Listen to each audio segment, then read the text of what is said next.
Following is a presentation of the FC Dallas Radio Network. Out wide right with Ladero onto his favorite left foot.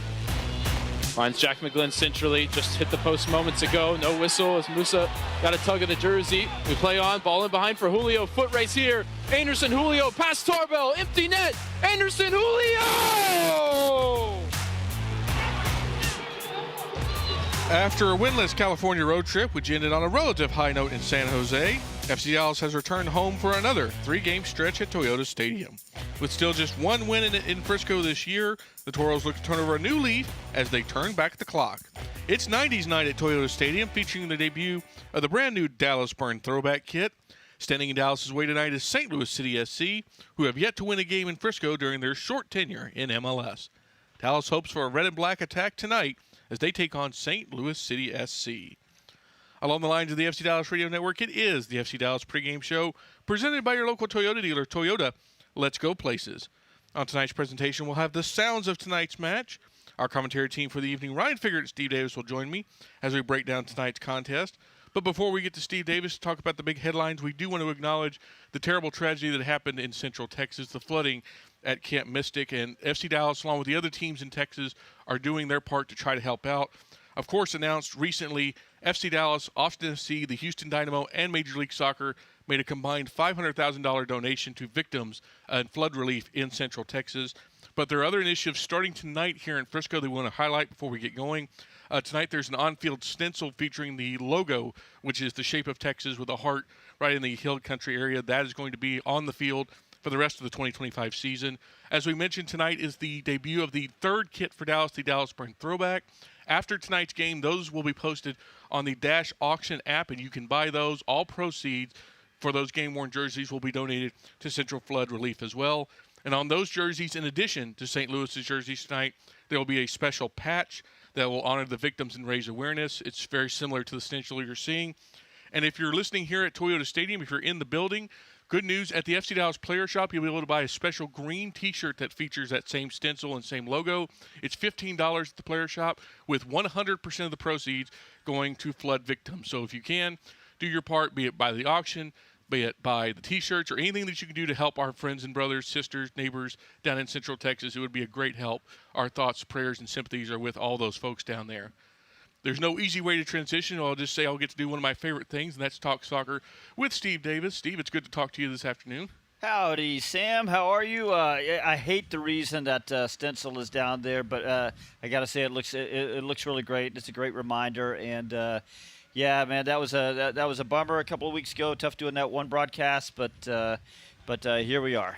Yeah, and it was just a weird situation because it was kind of unfolding as we're doing the game, and we just didn't know so much, but now we know a lot more. So hopefully, all this initiative by MLS, the Texas teams, and everyone will have a positive result. For sure. Well, hoping for a positive result tonight, but we're kind of doing it like we did in 1996. The new kit is out there. We've got all sorts of cool 90s insignia tonight. And, before we talk about what will actually happen on the field, you were there at the first game in 1996. In fact, you wrote the game story for those who are curious about it. As you look at what that was like in 96, too, as we sit here today with a 30-year retro kit, how does the growth of the league and the growth of this specific franchise kind of strike you as you think about it? Yeah, well, first of all, cool being here tonight with all the stuff going on. I mean, everybody's excited about the retro kit, and it looks fantastic. It even got me a little fired up, and I don't usually participate in kit talk. As far as like back then, the neat thing, Sam, is that back in 1996, if you were invested in soccer in this country, and I certainly was, you dreamed about what it might look like one day. And it's really cool to think back to about what you dreamed that this thing could be like, and to understand it's pretty much there. Mm-hmm. And in some ways, it exceeded what you might have even dreamed about. And I remember specifically, it may say the year before, wondering what this thing could be, and sort of envisioning that first day. And then the first day gets there, and there is a big crowd at the Cotton Bowl, and the whole year was they were pretty good crowds, and everybody was excited about it. What the product was, I think Rob Stone said it best the other day when he said it's apples and oranges. It's not even close. There is a certain nostalgia of looking back on the kitschy uniforms and locker rooms and trailers and some of the odd places they were playing, like the tiny field that was the Horseshoe at Ohio State University where Columbus was playing, and it's really sort of nostalgia fun to look back. But it's great that we've arrived into this great place here. Yeah, getting to pair the old school jerseys with the new school play, I think, is the best of both worlds there as we look at it. Well, let's look at who's going to be wearing those kits for the first time tonight for FC Dallas. It's Martin Poss in net, Lalas Abubakar, Sebastian Biaga, and Alvaro on the back line. Josh Torquato, Ramiro, Kaike, and Sebastian Leggett are in the midfield. Logan Farrington, Petter Musa, Bernard Kamungo up top. And there's a few interesting parts about that line. It's kind of a bit of a rerun from what we saw in San Jose.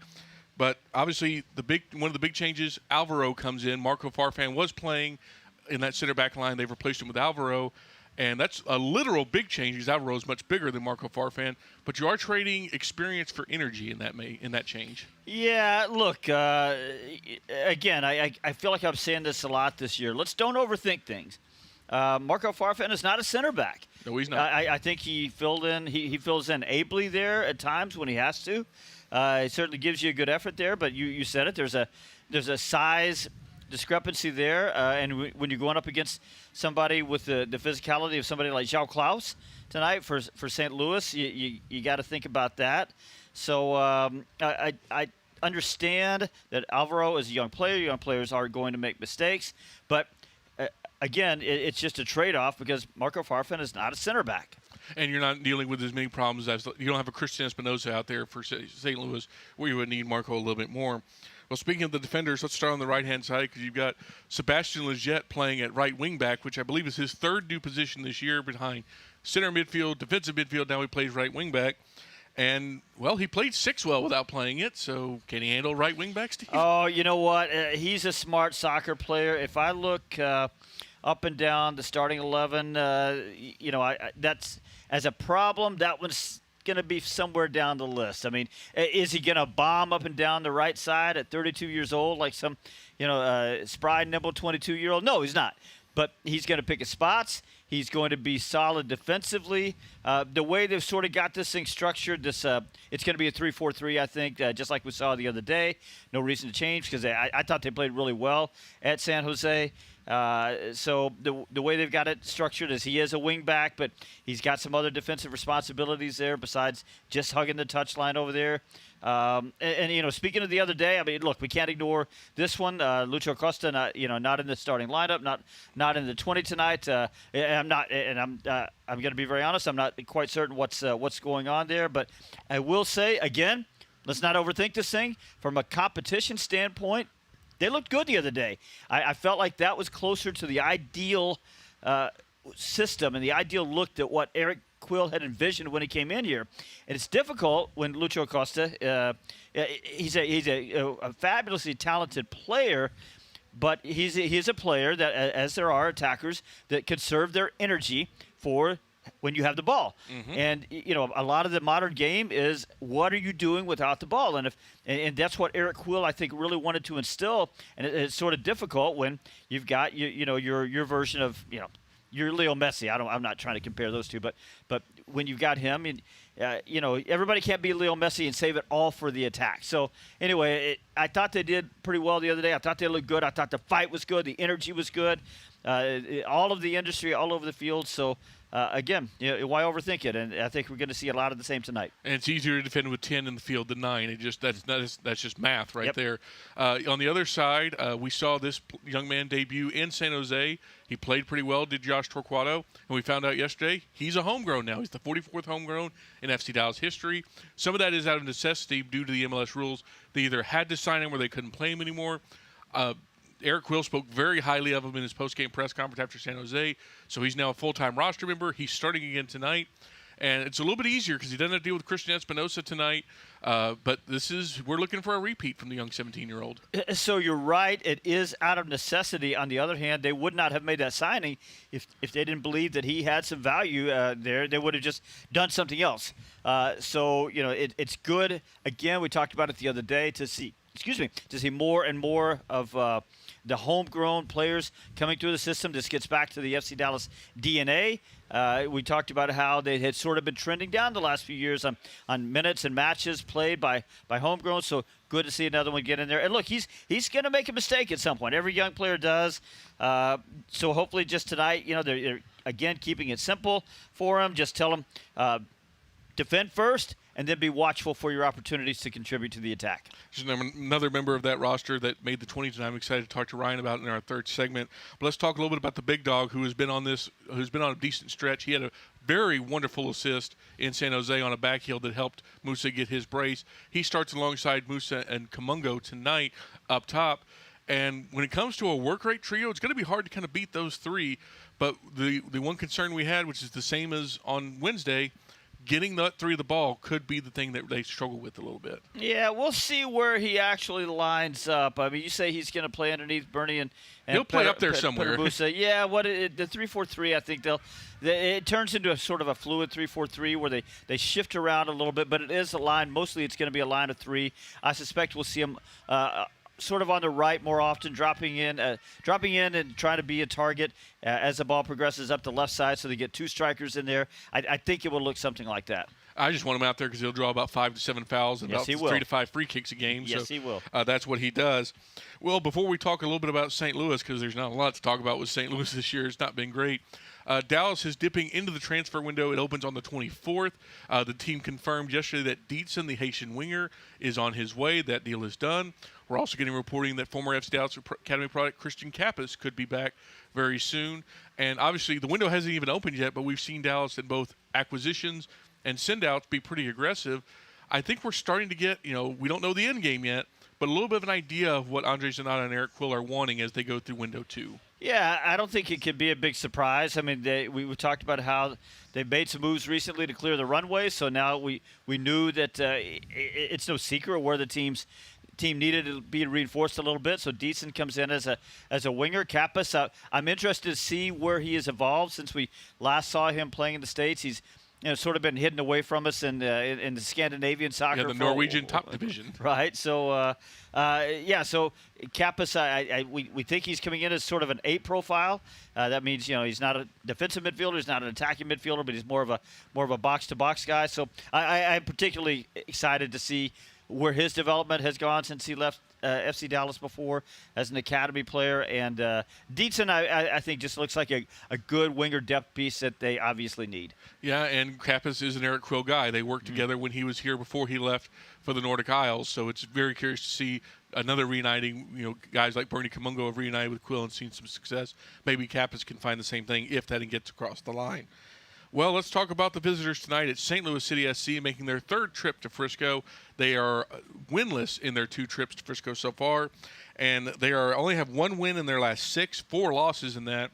They fired their coach 14 or 15 games in, and Steve, it doesn't feel like there's many teams in worse situations than Dallas record-wise right now, but it looks like one of those teams has arrived in Frisco today. Yeah, maybe. I guess I sort of hope you're right. On the other hand, I think they're sort of trending in the right direction, and it's they were toward the bottom.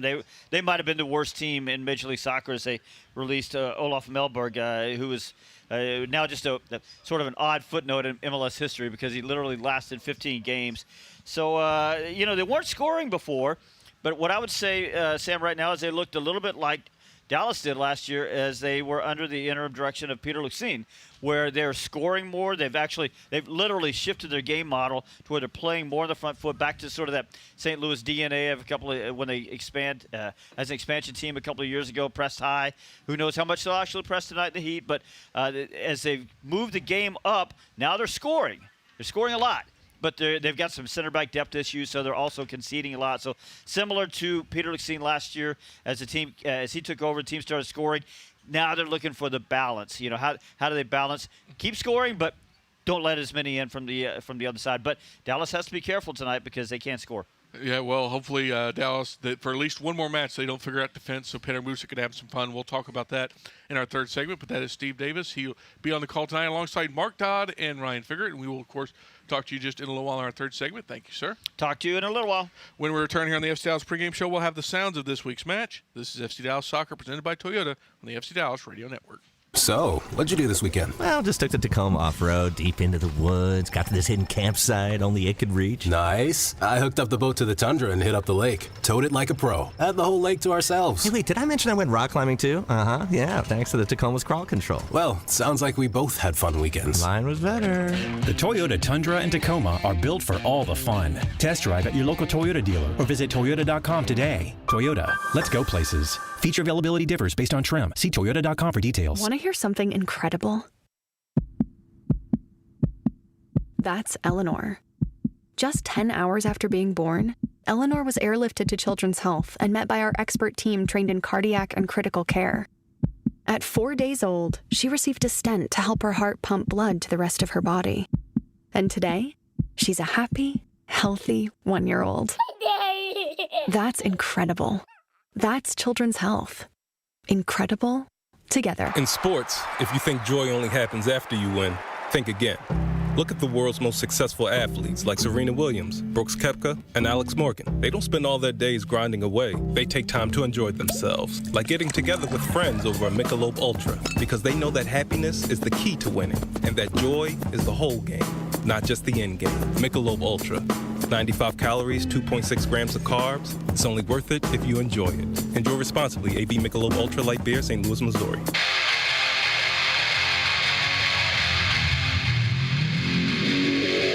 Hi everyone, it's Logan Farrington, and you're listening to FC Dallas Soccer on the FC Dallas app.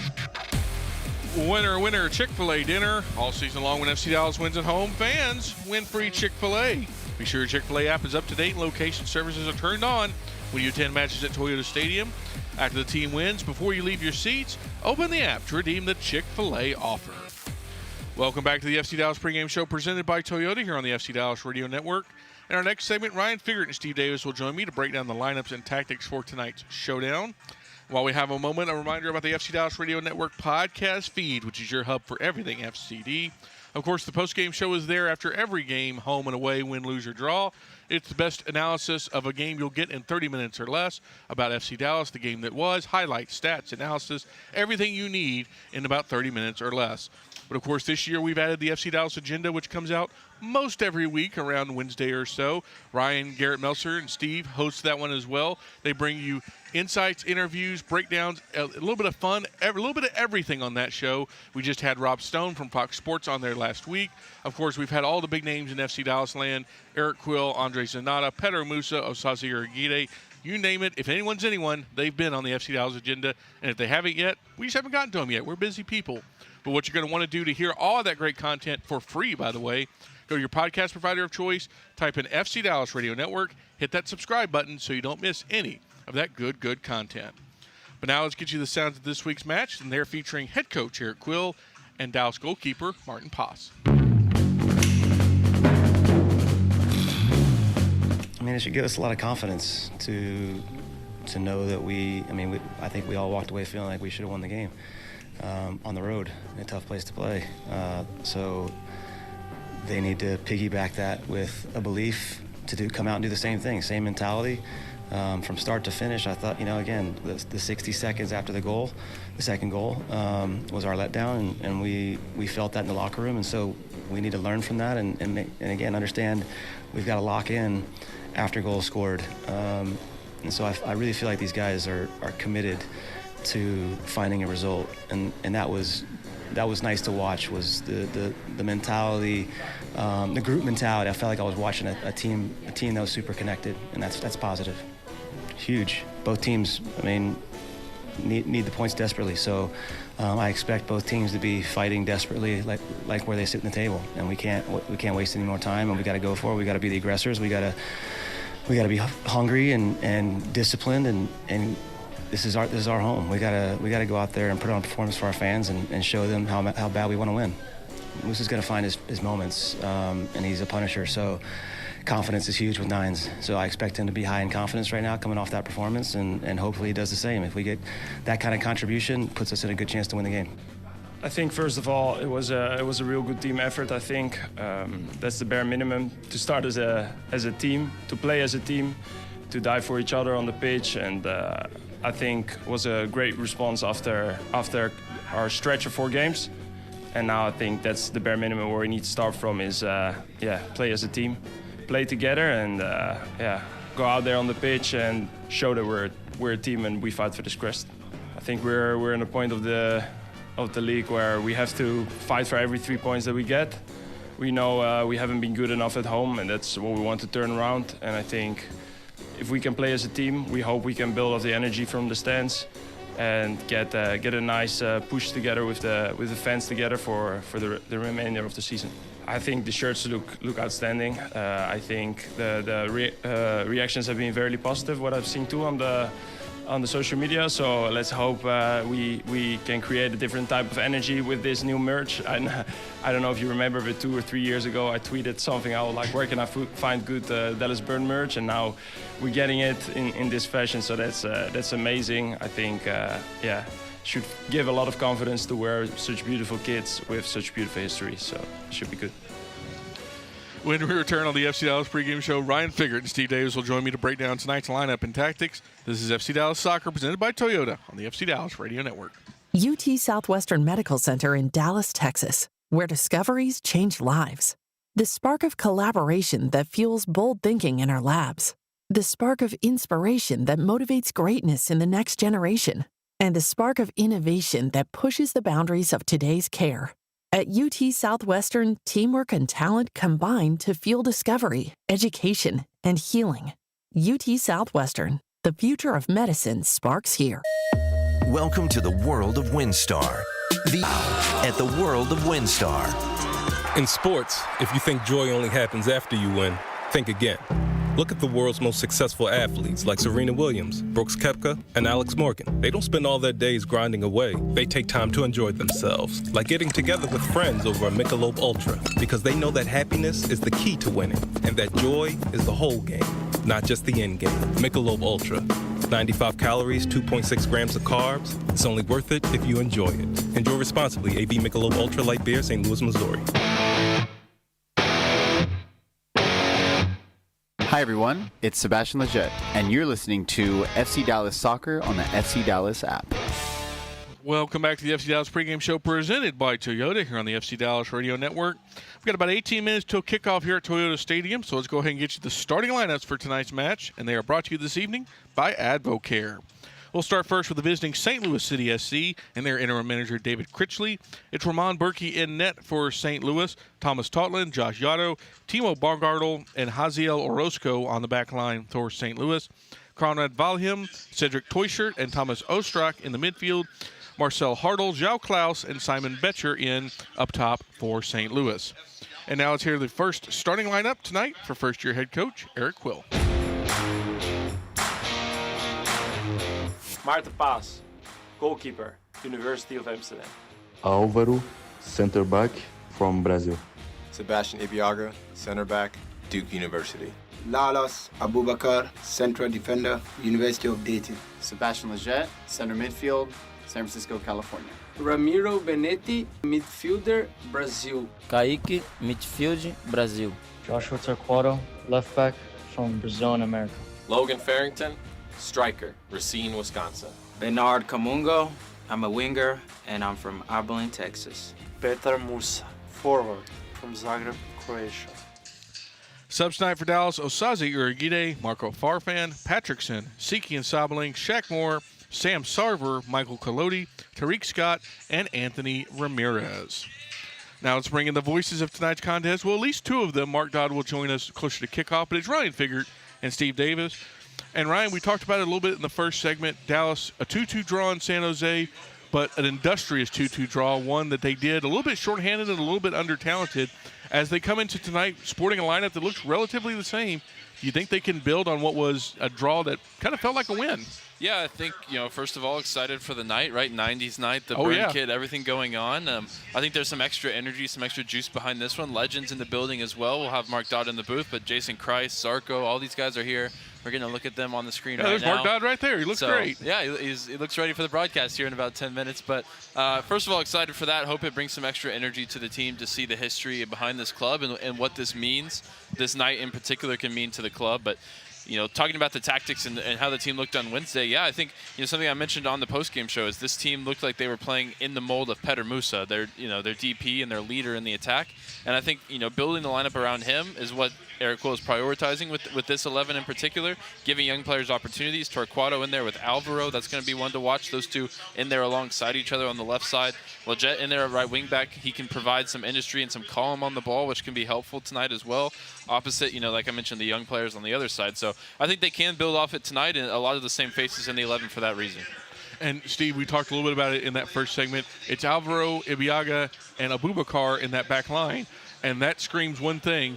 João Klaus is coming to town, and we need some big old boys to go in there and bang with him, don't they? Yeah, he's sort of found his scoring feet under the new interim manager, David Klitschko.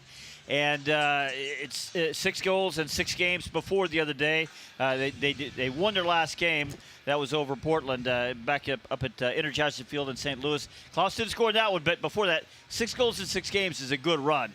And I think it's helped him the way they've sort of changed their game model lately, where they've before, when they were sitting back a little bit, he tended to be isolated. Now he's sitting a little further up the field, and we'll talk a little bit more about how that looks tactically, but you're absolutely right. They got their hands full tonight. They sure do. And, Ryan, we mentioned Torquato and Leggett. They're going to play wingback tonight.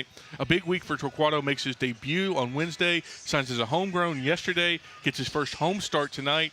And it's almost the exact opposite. You've got great experience in Leggett, but he may not know the position. On the other side, big energy, but only getting his second MLS start as Torquato. It's an interesting balance on each side of that line. Yeah, and earlier in the season, I think we saw a similar thing in the same position with Nolan Norris, who got a couple of starts on the road and then came home, and it's a little bit of a different task, right? Your friends and family are going to be in attendance. Maybe there's more pressure on you than there is when you're playing on the road. So it's a different test for him, but obviously he's going to be riding the high of getting that contract. I think there was some reporting out there that he had this, mechanism to elevate to becoming a homegrown at the end of the season anyway, and I think that is true. So it was always going to happen, but they decided to make the move now because he can help the team right now, and as a 17-year-old, that's big credit to him. Sam, I'm going to call a 20-second timeout. Oh, Lord. What do you have for me here, Steve Davis? I don't want to derail, but it's just you guys talking about all the cool stuff going on, and you mentioned all the guys down there. I hope you're not talking about the gentleman with the beard I'm staring at right now. The Dallas Burn players down there, in addition to the ones you guys mentioned. Not a Dallas Burn player, but I happen to see Bobby Ryan's. And of course, she was Bevan Ryan then, and I do forget her current last name. But just wanted to give a shout out to our great buddy Bobby, and Bevan's great people too. So she's here as well, and that's really neat to see. Absolutely, you couldn't have a night dedicated to the Dallas Barn without Bobby 100%. Ryan represented in some way. Well, let's look at the attack for Dallas before we pivot and look around at what St. Louis is bringing to town. It's Logan Farrington, it's Bernard Kamungo, it's Petar Musa. Musa Steve is coming off 2 big goals against San Jose. Different but very similar in the way that they're both very Petar Musa goals. He's got 9 goals this season. This was right around the time last year he got really hot right after the coaching change to Peter Luxin. Is it time that the Moose might be getting loose one more time in 2025? It was an odd situation the other day, wasn't it, where you sort of felt like he should have been credited with an assist on his own goal? Because I think he still should. I'm still on that camp. Yeah, it's not going to happen. But what happens, I really liked, again, I felt like the other day that's what Eric Quill wanted to do. Because Lucho Costa is not in the 20 tonight. I felt like, and Eric Quill addressed this too, that sometimes players were looking for him too much, right? Mm-hmm. So now, the way they've got it structured, especially tonight, we'll see it again, I think. Bernie Kamungo will play alongside Petar Musa. Petar Musa will drop in with some good timing, right? That's what he did the other day. Drop in, let Bernie Kamungo be the guy that stretches the back line, and that's exactly what that goal looked like the other day. Musa drops in, he feeds the ball through. In this case, Bernie understands he might be outside, so he stops. Patrickson Delgado runs in, hits the crossbar, but Musa's there to clean it up, right? So, but him dropping in that way, I feel like that really works, and that gets him going vertically a little bit quicker than trying to find the creator wherever he happens to be. All right, I think it's time for what I'm generally calling the Sickos Minute here on the pregame show, and that means Ryan and I have to talk about someone that's in the attack but not on the starting 11. That's Sam Sarver, who played last night in Kansas City for NTSC, and he racked up 4 goals in 51 minutes. By the way, all 4 run of play, no penalties, no cheap shots in there. Every single one of them a legit banger. And Ryan, we talked about Torquato getting signed after his 2 games. On the off chance that Sarver makes it in tonight, they would have to do the same situation. But he's doing everything he can at NTSC to force his way onto the big time roster. Everything, including praying right now as he's walking out on the field. So there you go. I like him even more. Incredible performance from him. He put the team on his back in a way that you rarely see at any level. He was absolutely torching the left back for Kansas City too, and he's coming in on the heater. 4 goals was a new club record for NTSC in a game. He's outscored anyone in last season's championship season. It was Pedrinho and Tarek Scott who both had 10. He's now on 14 to lead the league. So like you said, he's doing everything he can to force his way into Eric Kuhl's plans. And tonight in particular with Dietzen, to come in the transfer window opening next week, this is his opportunity. If he gets into a game, first of all, how much does he have left in the tank? He went 60 minutes last night in Kansas City, a flight in there as well. But when you've got a guy who's confident, he's feeling himself, and he's got the physical tools, right? He has the speed, he has the engine to make an impact at this level. The questions are more about his technique, his ability, his tactical understanding, nothing about his work rate, his speed, his physical abilities. If he gets in the game, can he show that? He showed well, I think, in around 10 minutes, including stoppage time against Minnesota a couple weeks ago in the last home game. So this is his last opportunity, if he does get in the game, as his second short-term call-up to make that impact. And for him and for the team, I hope he does. Before we get to tonight's key, Steve, St. Louis comes in. They've only got 1 win on the road. Dallas only has 1 win at home. But this team looks very different after they've made the coaching change. They look different but the same, because they've gone back a little bit more to what they played like under their previous coach, Bradley Carnell. Yeah, as they started this year under new manager Olaf Melberg, he wanted them sitting back, more of a 3-5-2. Once they released Melberg after 15 games, David Critchley came in, interim guy. He's moving them back up the field, so they're pressing more. Interested to see, though, how much they're going to press tonight, because it's one thing to use that as your game model, press a little bit. It's another thing to come into Texas when it's in the 90s and the sun is still out. How much can you really press then? Yeah, and by the way, if they press up too high, Bernard Comungo is right there after having a very good showing against San Jose. If he gets behind there might be a goal waiting for him. Mm-hmm. Maybe even young Josh Torquato, who showed a little bit of burst as he gets behind there. Well, something that always shows good speed is our keys to the game. They are presented by Toyota. They're also presented by Steve Davis. Thank you, Sam. Number 1 key. I need that San Jose level of effort and intensity. It really is too bad they didn't get all 3 points last week on that late goal, but that was the standard in terms of fight, grit, want to. I thought Kaike led the way in making the midfield a really hard place for San Jose that night. So you get that kind of effort tonight, and I think they can start reversing the home field trend that's really kind of chewing up the season. Number 2, play over the press. We just talked about St. Louis is going to press. So I don't know how much they're going to press tonight, but when they do, you got to be smart in your choices. Sometimes you can try to play through it, but sometimes, doggone it, don't get too cute. Just go right over it. And then number 3, we talked a little bit about it, containing João Klaus. He'd lost some of that effectiveness under the previous coach. Because of their game model, he was a little isolated. It's different now. He's starting higher, and then what he wants to do is pull out of that high line, pull one of the center backs out, and get some of those speedy guys running in behind him. So either way, then you get him close to goal, and you got to match his physicality. So either way, there's a lot to deal with there with João Klaus.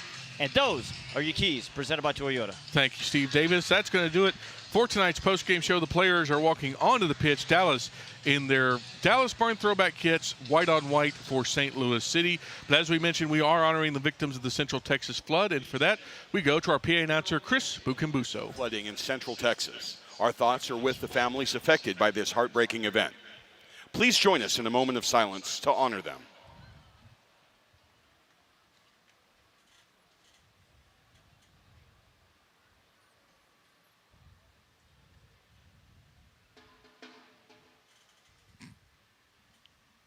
Thank you.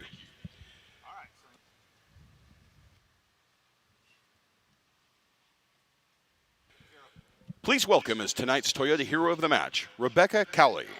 Rebecca served 20 years in the United States Marine Corps. She retired as a Staff Sergeant of the Marines. Over her years, she deployed on 5 different deployments, to include 3 combat deployments with a cross of 2 different military occupations. Please help us honor Rebecca Cowley for her outstanding service as tonight's Toyota Hero of the Match.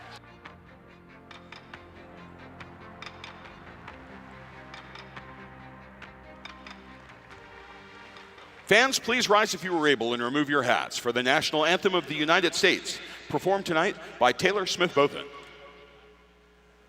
Oh, say, can you see by the dawn's early light what so proudly we hailed at the twilight's last gleaming, whose broad stripes and bright stars through the perilous fight o'er the ramparts we watch were so gallantly streaming, and the rocket's red glare, the bombs bursting in air, gave proof through the night that our flag was still there. Oh, say, does that star-spangled banner yet wave o'er the land of the free and the home of the brave?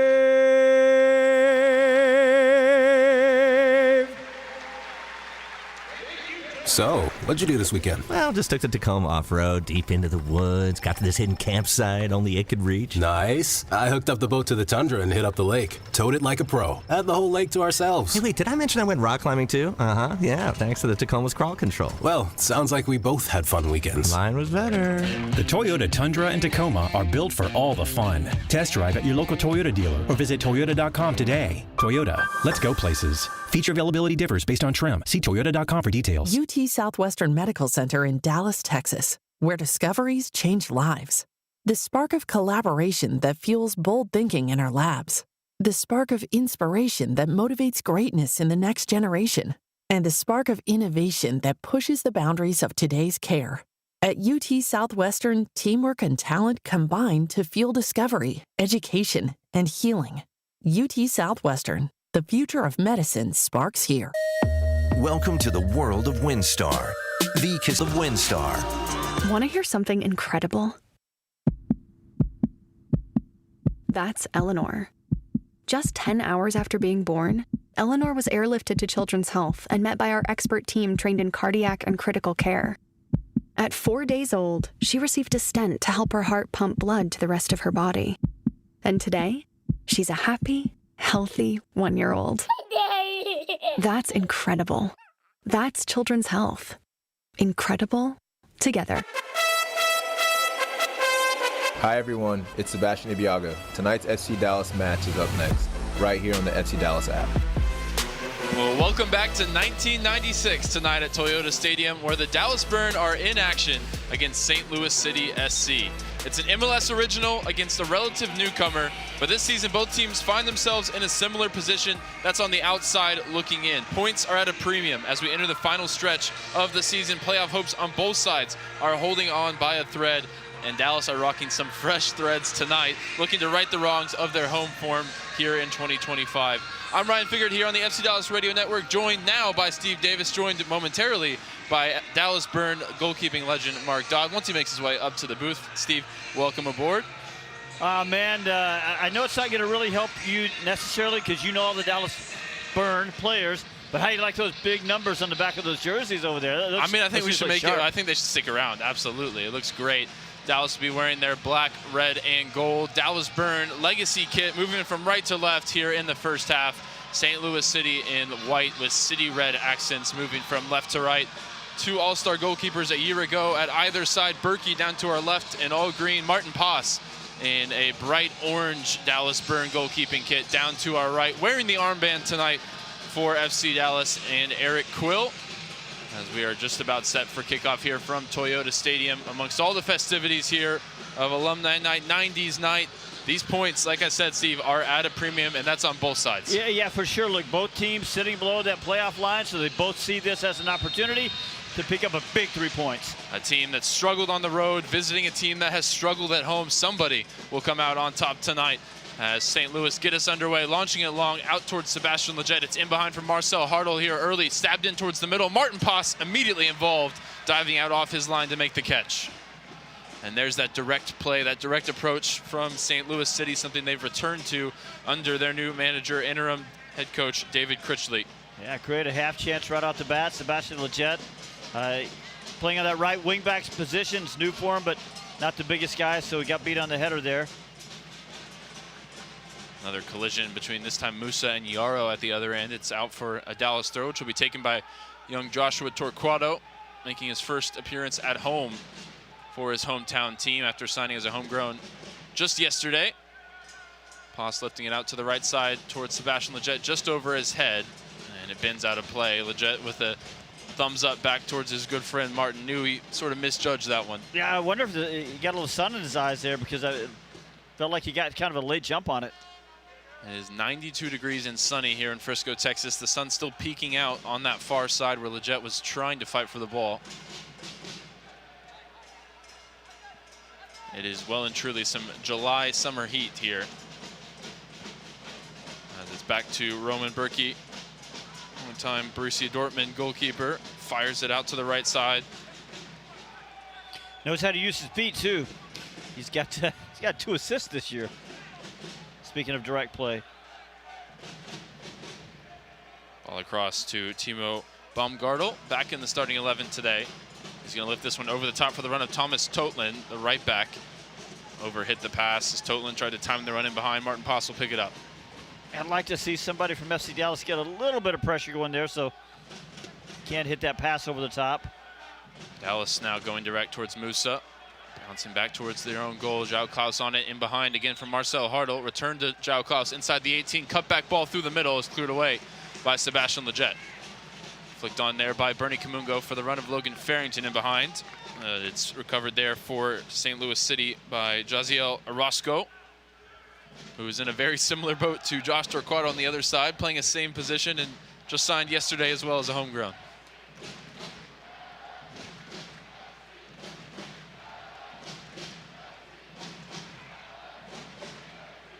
Hartl all the way back to Roman Berkey.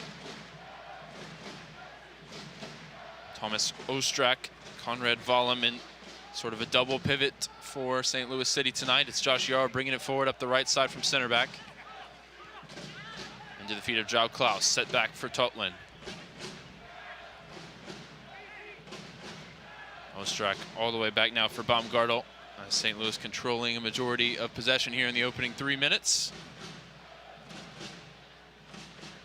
Ball over the top for the run of Totland again. In behind Josh Torquato. Totland receives it wide of the 18-yard box. Whips across in. Breaks for Hartl at the back post. Good first touch. Sets himself up and rattles the crossbar.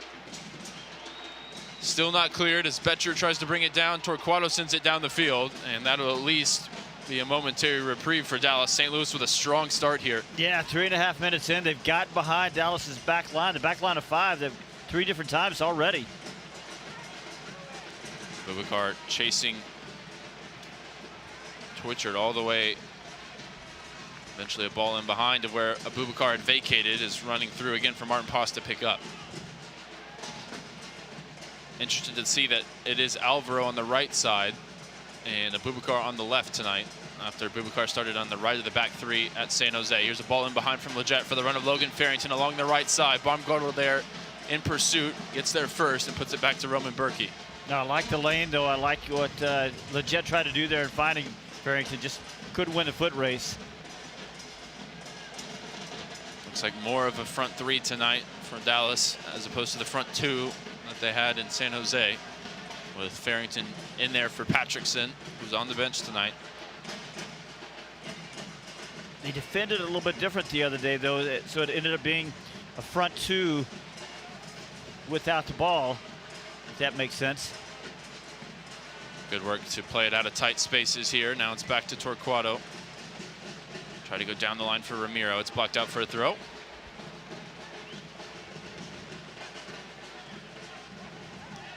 Throw in taken into Ramiro. No way past Thomas Totland, and Torquato will get another chance at it.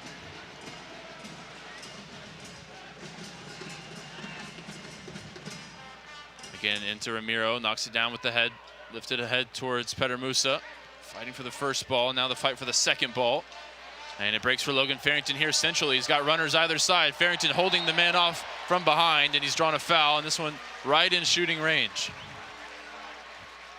Logan Farrington doing Logan Farrington things. He feels the pressure from behind. He understands, and he does exactly what you should do, which is cut right in front of that guy, make the defender make a choice. He's either got to let you go at that point, or he's got to, sort of bundle into you from behind. So he bundled, and the referee's whistle blew. And so now, no Lucho Acosta, no Pedrinho, no Patrickson. But Sebastian Lletget does return to the lineup, and he'll be the designated set piece taker by the looks of things. Usually looks to provide a service rather than shoot. This one right on the edge of potential shooting range. 30 yards from goal. This is where you talk about it would take something special to beat Roman Berkey, goalkeeper of the year in 23.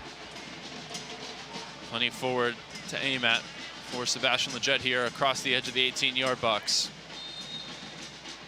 It is Lletget lifting it into a dangerous area. Alvaro is making the run, is just beyond him. Dallas got some runners in behind there.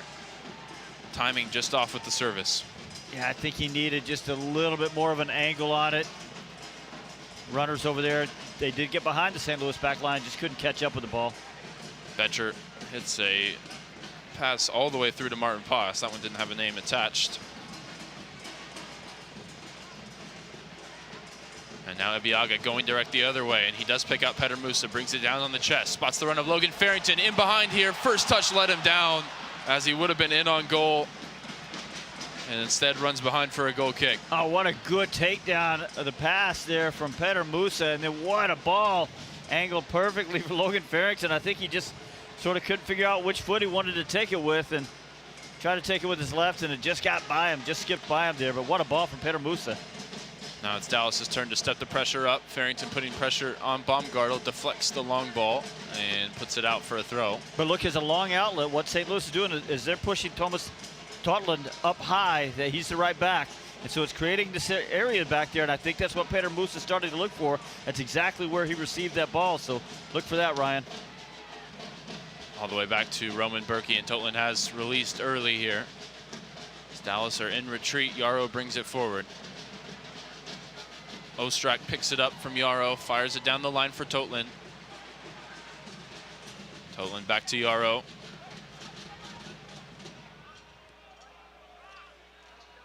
Yarrow, who spent some time with San Antonio FC, he was a sort of USL Defender of the Year perennial candidate before making the move back to MLS with St. Louis City. There's a bad pass from Baumgartel. That's going to spin out of play at the halfway line, turning over possession back to the home side. Well, the best way to experience FC Dallas soccer is with a season ticket membership, which has a host of benefits that make it the best option in sports, including a complimentary MLS Season Pass subscription, discounts on concessions at Toyota Stadium, and much more. You can find the membership that's perfect for you at fcdallas.com/memberships. Dallas playing out of pressure on the right side, switching it over to the left. Now Torquato cuts inside his man, fires it into the feet of Kaique. Kaique, though, loses out there. Baumgartel makes the interception, and Kaique commits the foul. As we're about to be joined by some Dallas Burn royalty here in the booth, as promised. Kaique coming off a really strong game in San Jose on Wednesday. Not quite as sharp there in that moment.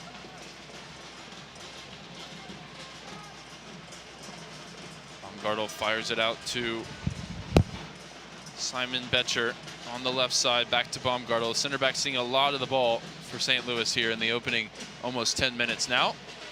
And it's a good opportunity to welcome Mark Dodd back to the broadcast booth. Mark, how are you doing? Yeah, fantastic. It's, sorry to be here a little bit late. It's been a fantastic day with the archive kits and having all the old teammates here. It's been just a beautiful day.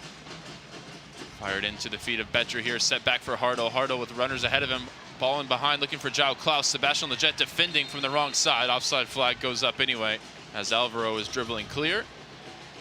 A lot of festivities for Mark Dodd, and we're lucky to get a piece of the day from you here in the booth.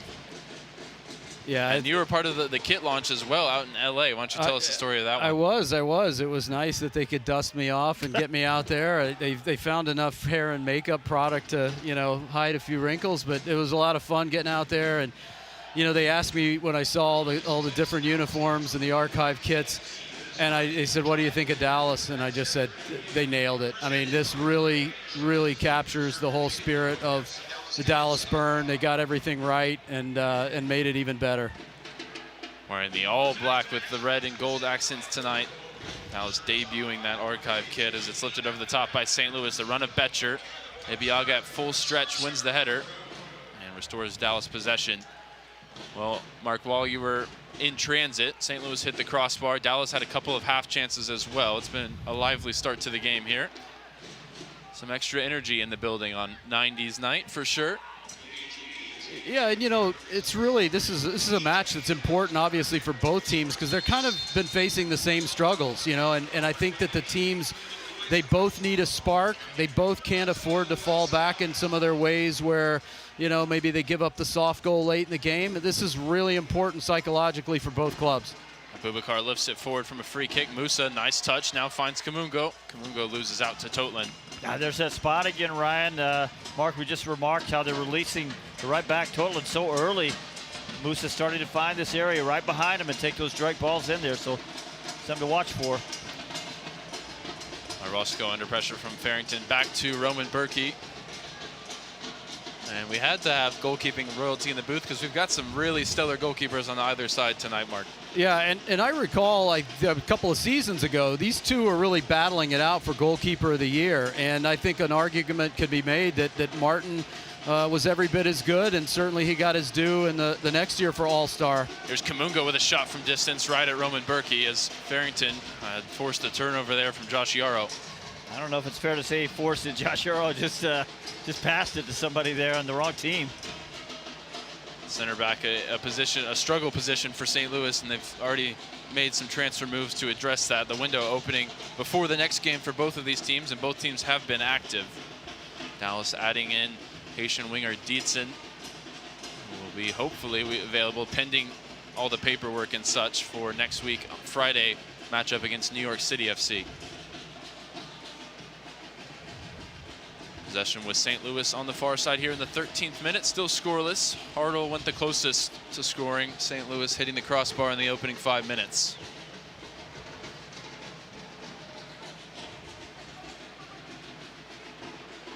Out wide right with Cedric Teuchert. Whips the cross in towards the back post. Hartle again finds himself free. First touch brought it down. Sebastian Leggett cleared it away.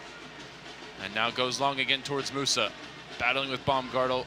Banging bodies on the halfway line. Baumgartel wins that time. I'm seeing St. Louis find a little too much room over there on the Dallas defensive left side because Sebastian Leggett doesn't really quite understand how to defend as a wingback, and he's got young Alvaro over there working with him. So I'm getting a little worried about that area over there. There's a turn in midfield. Nice work here from Conrad Vollum on the dribble. Now finds João Klaus. Out to Marcel Hartle. The danger man on the far side. Cuts onto his right foot, whipping a ball towards the back post over everybody's head. And behind for a goal kick. But those issues starting to mount on the far side, as Steve pointed out. Yeah, Steve, I'm glad you brought that up because I've seen that in watching film from other matches as well. There seems to be a little bit of a confusion at times with that outside back, whether it was Farfan, not really quite understanding. Do we go with the winger, or do we, especially when the midfielder drops in, there's a little bit of hesitation there, and I think that's something we're going to have to watch tonight. Yeah, you just get that, don't you? When you have players, you got to sort of mix and match a little bit. And the effort and intensity I thought the other day was great in San Jose, but even then there were some times when I looked at it and saw some players that I wasn't quite sure what they were doing, without the ball. Here's one lifted in behind by Musa for the run of Kamungo, who wasn't quite on the same page as Musa chipped that one in early. Berkey will come and pick it up. Dallas running with a back three for the second straight game, making the switch in San Jose. I think it's interesting that Abubakar has shifted to the left with Alvaro on the right. Maybe just trying to avoid having both Torquato and Alvaro on the same side, as they're both very green at this stage in their career. St. Louis attacking on the far side right now. Marcel Hartle, most recently with St. Pauli in the Bundesliga. It's the danger man. He's floating out to the left from his number 10 position. Svalem sends it back across for Baumgartel. Diagonal ball looking for the run of Totland. Takes it down on the chest. Now combining with Valem, back out to Totland. Ball in behind, it's a good one. And it's Teucher all the way across. Martin Paas, a brave dive there in amongst the bodies. Second time tonight, Martin Paas has had to be really quick and cut out one of those crosses with a big dive out in front of everybody. Kaike out to the right side for Leggett, lifting it up for Logan Farrington, just holding a man off on his body. They're now turning a lot of space with 3 in the attack here. Logan Farrington trying to put them behind for Petter Musa. It's intercepted. Second ball breaks for Ramiro. Ramiro centrally 45 yards out. Ball in behind along the right side for Kaike. Kaike keeps it in play. Looking for options in the middle. In towards Musa at the near post. That one blocked behind. And it'll be a corner kick. I think that's a great example right there of where I know before that would have been a place where somebody there would have stopped the attack and looked for Lucho Acosta. Maybe Lucho Acosta could have done something in there, but in this case, I think Dallas is just looking for the best available pass. It gets the attack going forward a little faster, and I think that's what Eric Will wants. And it's won them a corner kick, which will be taken by Sebastian Leggett. Had 7 assists last season, 5 of them from corner kicks. His service right into the middle, into the danger area, over ahead of a couple Dallas players. Kamungo on the volley, shot blocked. Now sets up for Ramiro, shot blocked again from the top of the box. Now Kaike on it, lifts it into the middle. Sebastian Ibiaga trying to set it down for Logan Farrington. Appeals for a penalty from Ibiaga towards the referee. Nothing given as Torquato, some nice composure on the halfway line there, brings it down. Now drives forward on the dribble. Torquato into Kamungo, centrally here, 25 yards out, poked away from him. He keeps it alive. He's got support in the way of Kaike, but Kamungo goes down as he releases the pass. Kaike whips it into the danger area. Musa trying to take it down on the chest. Torquato far forward here in the attack, and there's no outlet ball for St. Louis. It's retrieved by Kaike. Kamungo still struggling, trying to get his shoe back on by the looks of things. Yeah, I think it's more equipment than anything that happened to his body. Kaike into Kamungo, who's got his shoe back on, and now Logan Farrington, shot from distance, low along the ground, comfortable for Berkey. Momentum has swung back the Dallas way. Berkey going long, and Martin Paas read it all the way. Brings it down on the chest, then the thigh, and then gets it out to Josh Torquato. Some great work there from Martin Paas far from home. Yeah, really impressive by Martin there. Roman Berkey saw the break was there, hit a nice sidewinder volley, and really could have sprung João Klaus. But Martin Paas, doing his best Manuel Neuer impersonation, brings it down beautifully and just very calm. Now, I mentioned a while ago, Roman Berkey already has 2 assists this year, and you see why. Yeah, he's lethal with that quick sidewinder of a volley out of the back. Kaike goes down, no foul. Now it's in behind Torquato. Abubakar making the recovery run. It's Ostrak. It's Valem, sorry, along the right side. Then Kaike comes biting in with the tackle. He'll give away the throw. And then make his appeals to the referee about the no call moments ago. And the water bottle is already being rolled out to the St. Louis players. It is in the 90s here, a 90s night. Toyota Stadium. It's a summer day in July.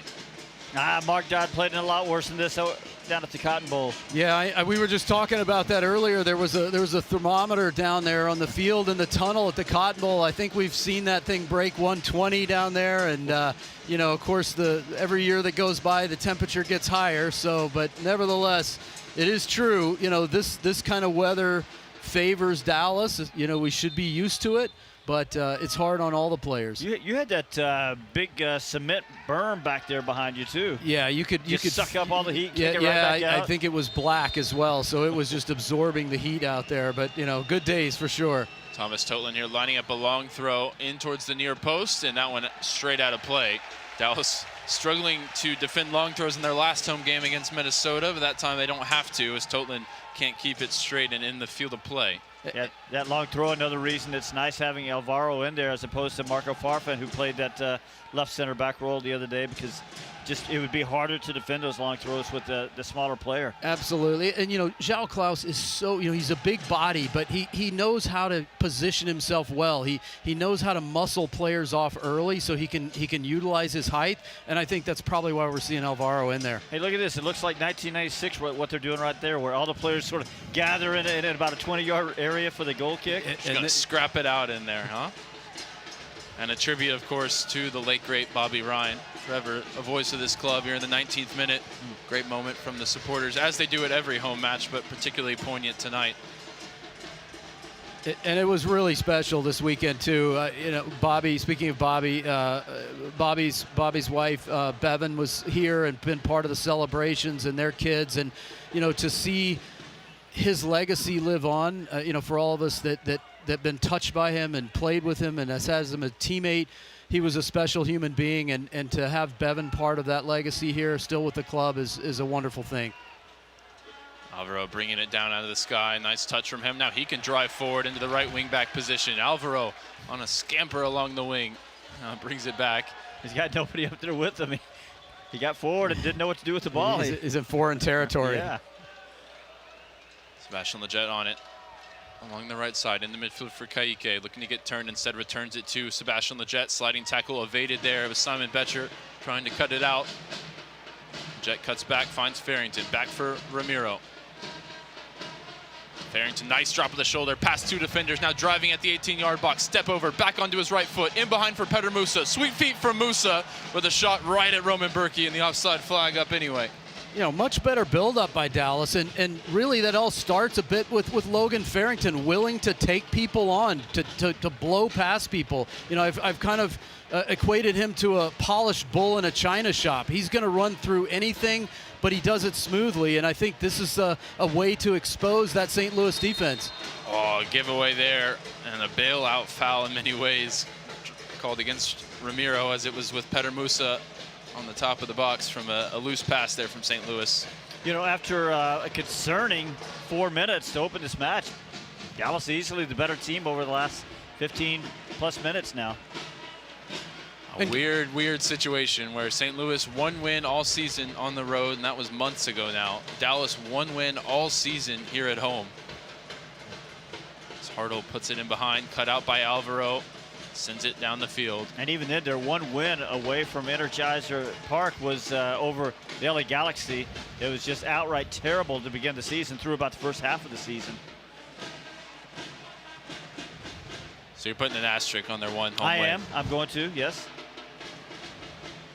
Possession with St. Louis, and the center backs here. Baumgartel through the lines into the feet of Betcher, set back well for Teutschert over to João Klaus. Advantage played by the referee. Out wide left with Marcel Hartle. Onto his right foot, given a lot of space here. Finds Ostrak centrally. Wide again with Orozco. Space to whip this cross into the danger area towards the back post, where Totland was there, but he couldn't keep it in play. It's going to be a goal kick. And this is what St. Louis does. They do a little bit like Seattle. They kind of work the ball around the perimeter, around the arc until they see openings. But then they get it to the outside, look for that whipped-in cross, and that's where the big bodies with St. Louis are dangerous. Now, you think Dallas, with this 5 at the back formation, better equipped to deal with the wide areas, but so far those overloads, Steve, have been very difficult for them. Yeah, I was going to say a while ago, you call it 3 in the back, but as soon as St. Louis gets the ball, it's very quickly 5 in the back. Lletget dropping in on one side, Torquato on the other.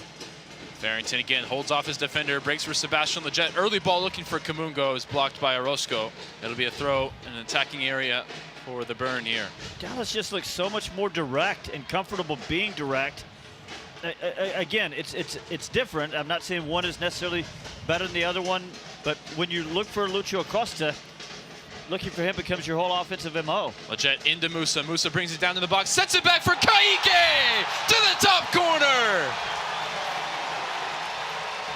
The Pitbull gets off the mark in MLS, and the Dallas Burn are on the board. And there it is. That's the direct play that we were talking about. You're not necessarily looking to Lucho Acosta to go find something. Instead, you're playing direct into Petar Musa. And we talked a while ago about how he should have gotten an assist the other day on his own goal. Well, he got a great assist there as the ball comes in. He knocks it down, a couple of touches. He sees Kaique making a really well-timed run out of midfield, arriving late, lays it on a platter for Mark Dodd. And this is what really, I mean, look, take nothing away. That was an unbelievable finish in the top corner. Ka'ike was just brilliant. He anticipated the pass, but this is where we see Peter Musa at his best. He's a strong hold-up man. He can lay it off. He can do everything. He's a very multi-dimensional player, and he's been a great addition to this club. And what a finish from Ka'ike. Weaker left foot? Are you kidding me? Top corner. And a new signature celebration to boot. A little pit bull action down towards the corner flag. 5th assist this year for Peter Musa to go along with his 9 goals. St. Louis now looking to respond. And it's whipped quickly out to Simon Betcher. Dallas making good on the pressure they built over these last 20 minutes. And for me, the center backs, St. Louis look like a real weak spot between Farrington and Musa. They're having their way at that end of the field right now. Oh, really? In the middle, too. I think St. Louis doesn't have anybody that can really control play in there. Although, be careful because Edward Leuven's lurking. He's going to come into this match at some point. Yeah, Leuven, for me, one of the most underrated players in the league. Yeah, he's been very good. He's been dealing with a really tough family situation. His wife having been diagnosed with brain cancer. So, you know, he hasn't been available a lot over the last couple of years, but getting back into the team now, and we'll see him at some point tonight. Just a true controller. He's got some destroyer to him as well, and one of the best servers of a set piece in all of the league. And he's amongst the subs, as Steve mentioned. You know, guys, let's talk about the importance of Dallas scoring first, not just for confidence, but also it allows Dallas to dictate positional play, the pace of the game, and force St. Louis on a hot night to have to chase the game a little bit. You know, obviously there's a lot of time left, but St. Louis is going to be the team that has to go. So Dallas, very important getting that first goal and dictating the pace of play. And Mark, it hasn't happened this season. This is only the 6th time all season that they've scored for 16 out of 21 games in which there was a goal scored. It had been the opposition to get on the board. That's hard to even imagine, Ryan. And they've been so good at recovering points from losing positions, but they're making life harder for themselves by always starting a goal down. Yeah, and that's just a pattern and something you just need to change. And this sort of thing, if they can hold this out and you know, get the W, then that's becomes a new pattern. So it's just very important to create those sort of that mentality as you go forward in the season. Dallas comfortable here in their defensive shape as Baumgartel's on it in the halfway line. Ostrak back over to Orozco, who's more defensive-minded left back. He sort of makes a back 3 with Totland going really high on the opposite side. We talked a lot in the first half the other day, Ryan, about how well organized Dallas was defensively. Ramiro doing a really good job of keeping the midfield organized. They're defending out of a different shape today, but after about 5 minutes, they look pretty organized to me. And Leggett with a nice, well-timed interception here. Farrington pokes it into Ramiro, just out of his reach. It's all the way through to Roman Berkey. Well, Dallas is back home this Friday to host New York City FC, and only a handful of tickets remain. It's a rare Friday Night Lights action at Toyota Stadium. You can visit fcdallas.tickets.com for more. We're playing a team that plays on a baseball field. Friday Night Lights. We play some football here. I mean, a little bit of something for everybody in that one. Interception from Abubakar over to Kamungo, quickly into the feet of Musa. Musa on the turn, gets past Baumgartel into Kamungo again along the left side. Ran out of angle there as he launched it towards the near post. Musa and Kamungo both staying down. I was about to go down there and tell Bernie Kamungo to pass the ball to Peter Musa, because as Kamungo got the ball on the left side, Musa had acres of space, and Bernie Kamungo sort of dawdled on the ball just a little bit. Finally got it to Musa. By then he was a little bit more covered up, but still had a little bit of room to turn, and was taken down. And I think he would have gotten the call from Marcos de Oliveira, the referee, but the ball rolled into the path of Bernie Kamungo, so de Oliveira played the advantage. He dawdled on it, Steve? Particularly interesting choice of words tonight with our guest in the booth. Oh, yeah, I see. Dawdle. I see what you. I wish I were that clever, man. Where have I heard that before? A wise person has said that more than once. Farrington wins the throw for Dallas, and just on the edge of the attacking third for Leggett to take. Goes back to Alvaro. Third start of the year for Alvaro. Finds Ka'ike. goal scorer tonight. Ramiro out to the right side for Sebastian Leggett. Leggett whips the cross in towards Roman Berkey, gets 2 hands to it, punches it away. Roscoe clears into midfield. Hartle puts it ahead for the run of Ostrak, fighting for it with Kaique there. Shrugged off Kaique. Ostrak sliding tackle in midfield from Alvaro is a good one. Oh, the referee had a long think about it and instead brings it back for a foul on the halfway line. There's a lot of force in it. Alvaro's a big man. Came flying through, but he got a big piece of the ball. Yeah, but guys, this is nice to see Dallas, come with some physicality here and really bring it into these hard tackles. They're setting the stage, they're setting the tone that this is their home. We know they don't have a great record here, but St. Louis has got to be aware when they get the ball, Dallas is going to be on them and they're going to get hit hard. Alvaro bringing some of that young energy to the 11 tonight, the 20-year-old. And he might have gotten away with one there. João Klaus with a loose touch, gives it away to Abubakar, chipped in towards Musa's, crunched from behind by Baumgartel. And there's a response, I think, from Baumgartel. And speaking of getting away with one, I think he just got away with one. I mean, in both cases, I know the foul was called. That was pretty tough against Petar Musa there. There's a free hit for both teams. Hopefully that's enough of that. Or maybe we're really rough and tumbling it on 90s night. I mean, yeah, that's nowhere near the ball. Nah, you feel like that was delivering a message. And as big and strong as Petar Musa is, you don't want to see him just take those hits over and over and over. Especially with his back to the player. It's is vulnerable getting the head. You can see him. He's shaking his head right now. Had his bell rung. That's not exactly what you want to see all day long. Ebiaga going quick and direct from the free kick, but just got a yard or two much behind it. Look for the run of Kamungo and Torquato. Steve, you made a point which I really like about, we talked about the Dallas defense, and for the most part, you're right. Those outside backs, those wing backs are dropping in. It's really 5 at the back. I mean, it is, as we look right now, it's 4, and any minute it would be 5 at the back. How does that affect the guys going forward, though? Or, I kind of sometimes have noticed where there just seems to be that gap behind Musa and the front line.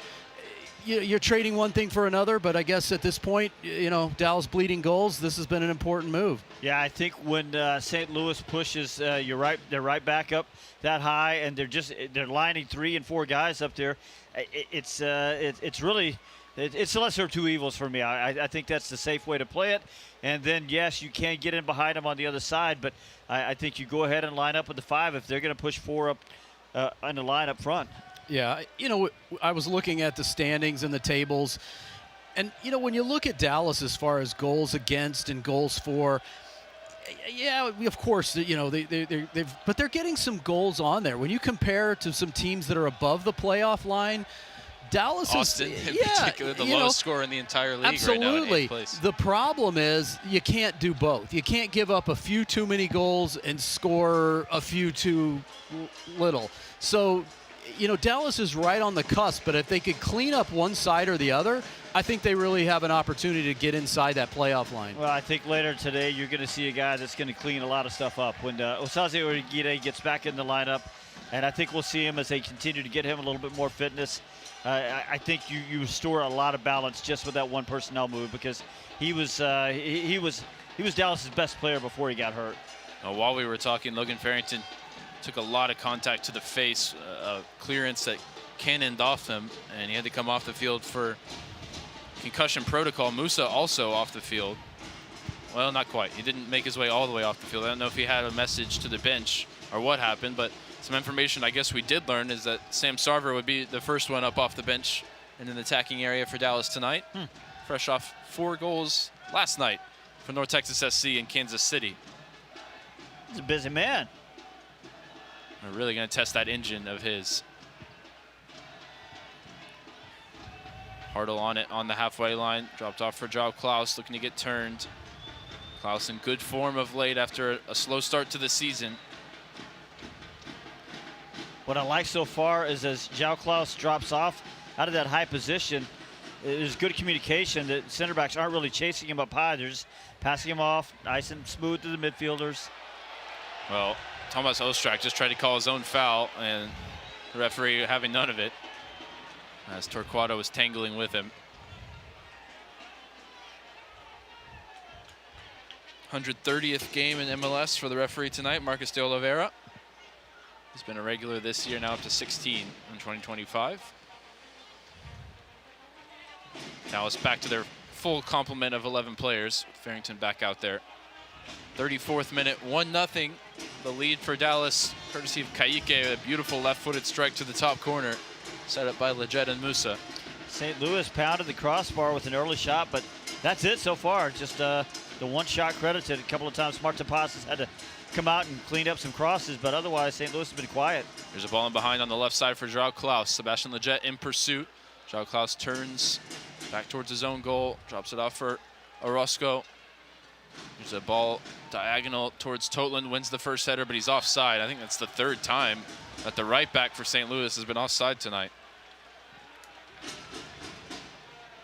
I can at least tell you something about his positioning, and even if the timing has been off, it is a threat Dallas has to be wary of.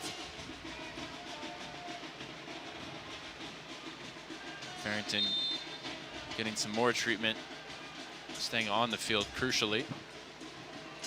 Looks like maybe he's got a bloody nose, sticking something up there to staunch the blood flow. No rest for the wicked. Martin Paz launches one right up towards him, over his head.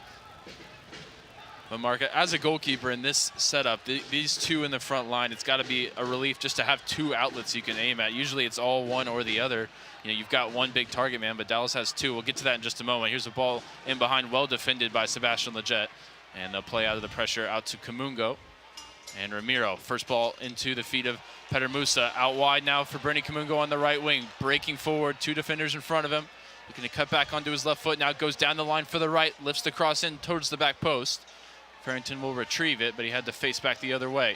20 yards from goal, lifting this one towards the back post and towards the top corner, but Berkey able to make the catch. Yeah, to your point, Ryan, certainly Martin having those big targets in Farrington and Musa up top is absolutely key, and we know how good Martin is with his feet, his distribution. The key there is going to be the second man. So when Musa and when he wins that ball, they've got to have somebody there to get the knockdown, and that's where that second line of midfielders needs to get up quickly. And they're not playing like a traditional, front two, not a Graziani and Christ, but that was what you guys are running at that point, back in the inaugural seasons. Yeah, absolutely, absolutely. Christ did all the work, and Graziani got the tap-ins. It's Joao Klaus dropping way off the front line here, the number 9 for St. Louis. He's at right back right now, combining with Josh Yarrow. Dallas won't mind seeing him on the ball from these positions. He's out to Hartle, who's come across as well to this right side. Trying to combine with Teutschert. Back heel off the mark. Good feet from Kaique in midfield. Now into the feet of Musa. First time ball towards Farrington.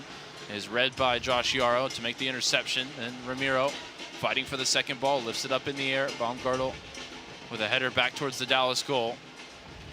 And Ramiro, a nice tackle against Teutschert, but Dallas can't keep possession. It's broke for Ostrak in the middle. Ostrak into Hartle, able to get turned. Orozco makes the overlapping run on the far side.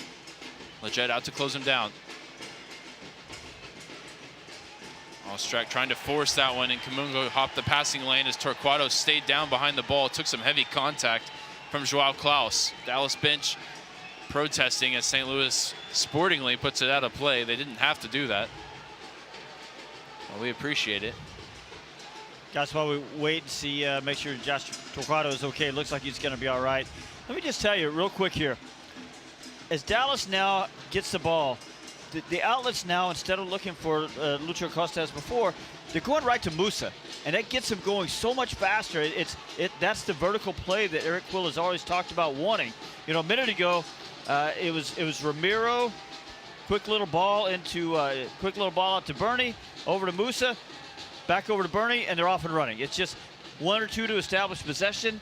Then it goes forward into Musa, and he's either spraying it wide, or he's turning with it, but it's really a lot more vertical than what Eric Quill said he wanted all along. And the quick spring out, to your point, this quick spring out to Kamungo out to the side has been really effective. There's a lot of space out there. Musa's seeing it quickly. I think in this heat and with Bernie's speed, that's a very effective counterattack.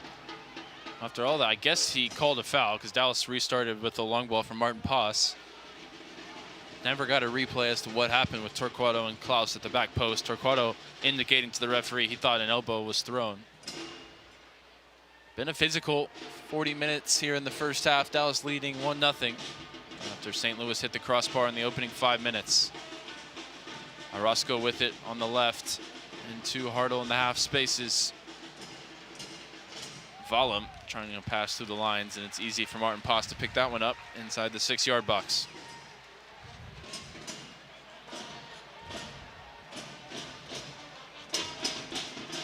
Well, don't miss the FC Dallas Rewind on KDFI More 27 every Tuesday night during the regular season at 7 p.m. You can watch FC Dallas Soccer for free on KDFI More 27.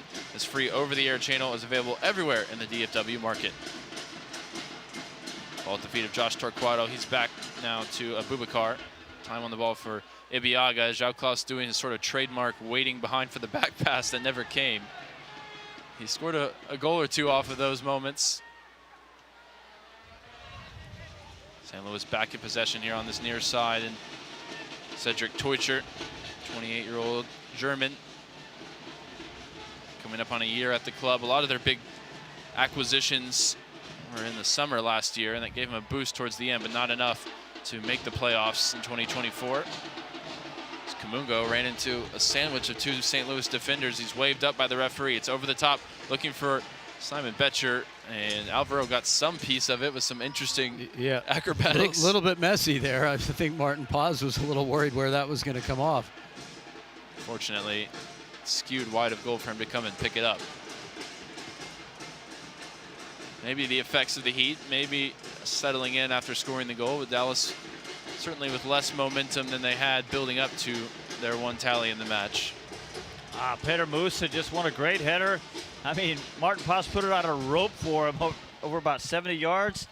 Musa won that header, knew exactly where he wanted to direct it, and nobody was running into that space. Wonder if Farrington's struggling after that knock to the head earlier. He has switched sides with Kamungo, interestingly enough. Kamungo now playing off the right, which I think is his more natural position. He's sort of been shifted here, there, and everywhere over the past 2 seasons. Kaique turning in midfield, holds off Simon Betcher, who goes sliding in from behind. And I'll tell you what, the referee has let a lot go without producing a yellow card in this first half. That's the latest tackle from the wrong side from St. Louis. You know, the play's been physical, and there have been some hard challenges, but to both teams' credit, there's not a lot of follow-up animosity. The players aren't getting in each other's faces. It's just a one-hit thing, and I think so the referee feels like it's under control at this point. We'll see if it stays that way. Torquato off the outside of the left foot, finds Farrington, able to get turned, drop of the shoulder, returns it to Torquato, in behind along the left side. If he can keep it in play, it's just out of his reach.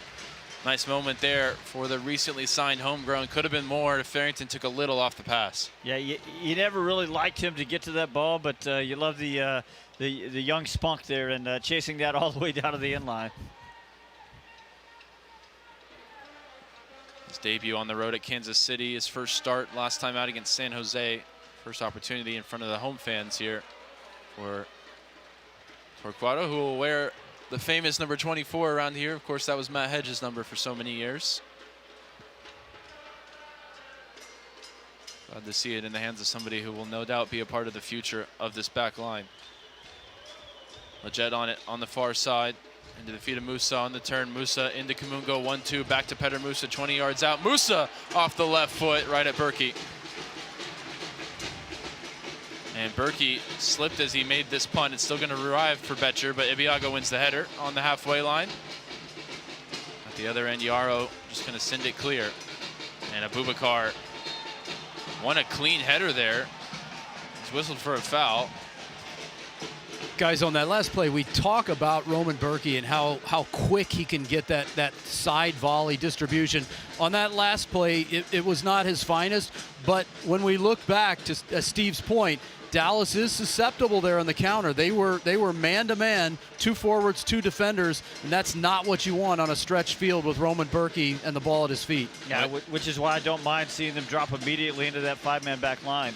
Yeah, and we talked about, Steve and I before we went on air, Simon Betcher, sort of a Logan Farrington type profile where he's an off striker, but he's got the big body, the big frame, able to win headers as well as Joao Klaus. Foul whistle to midfield for St. Louis. Looks like they will take this opportunity potentially to get some bodies forward. The center backs will stay at home. And now they'll make their way forward as Marcel Hartl will stand over it here. We've arrived on 45 minutes. Board goes up with 3 additional. Courtesy of Chris Pinso, the 4th official tonight.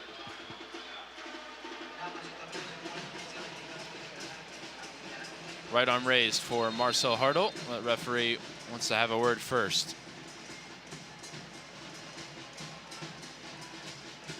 St. Louis with an extra man at the back post. Abubakar waving to his teammates. He needs some help here. It's Joao Klaus as well, not one you want to leave unmarked. Klaus with a one-man wall of Bernie Kamungo. Everybody else camped out on the edge of the 18 defensively. What St. Louis wants to do here is hit it to the back post and nod it across. It's pretty telegraphed. Can they pull it off? Hartl lifts it into the danger area towards the back post. Header is won by Betcher. Second header won by Alvaro, hooked away by Torquato. Joao Klaus off the left foot, bending towards the back post. And Betcher again, able to win the header, but nods it off target. Ramiro doing a great job there, showing, although he's not a very big guy, getting a high five right now from Marta Paz. You know, sometimes you don't even have to go up for the ball. You just have to be enough of a bother, put enough of a body on somebody, and that's exactly what he did at the back post there, so there just couldn't be a clean header there. Martin Paz will take his time, try and nurse this lead to the halftime break as we played half of 3 minutes added on.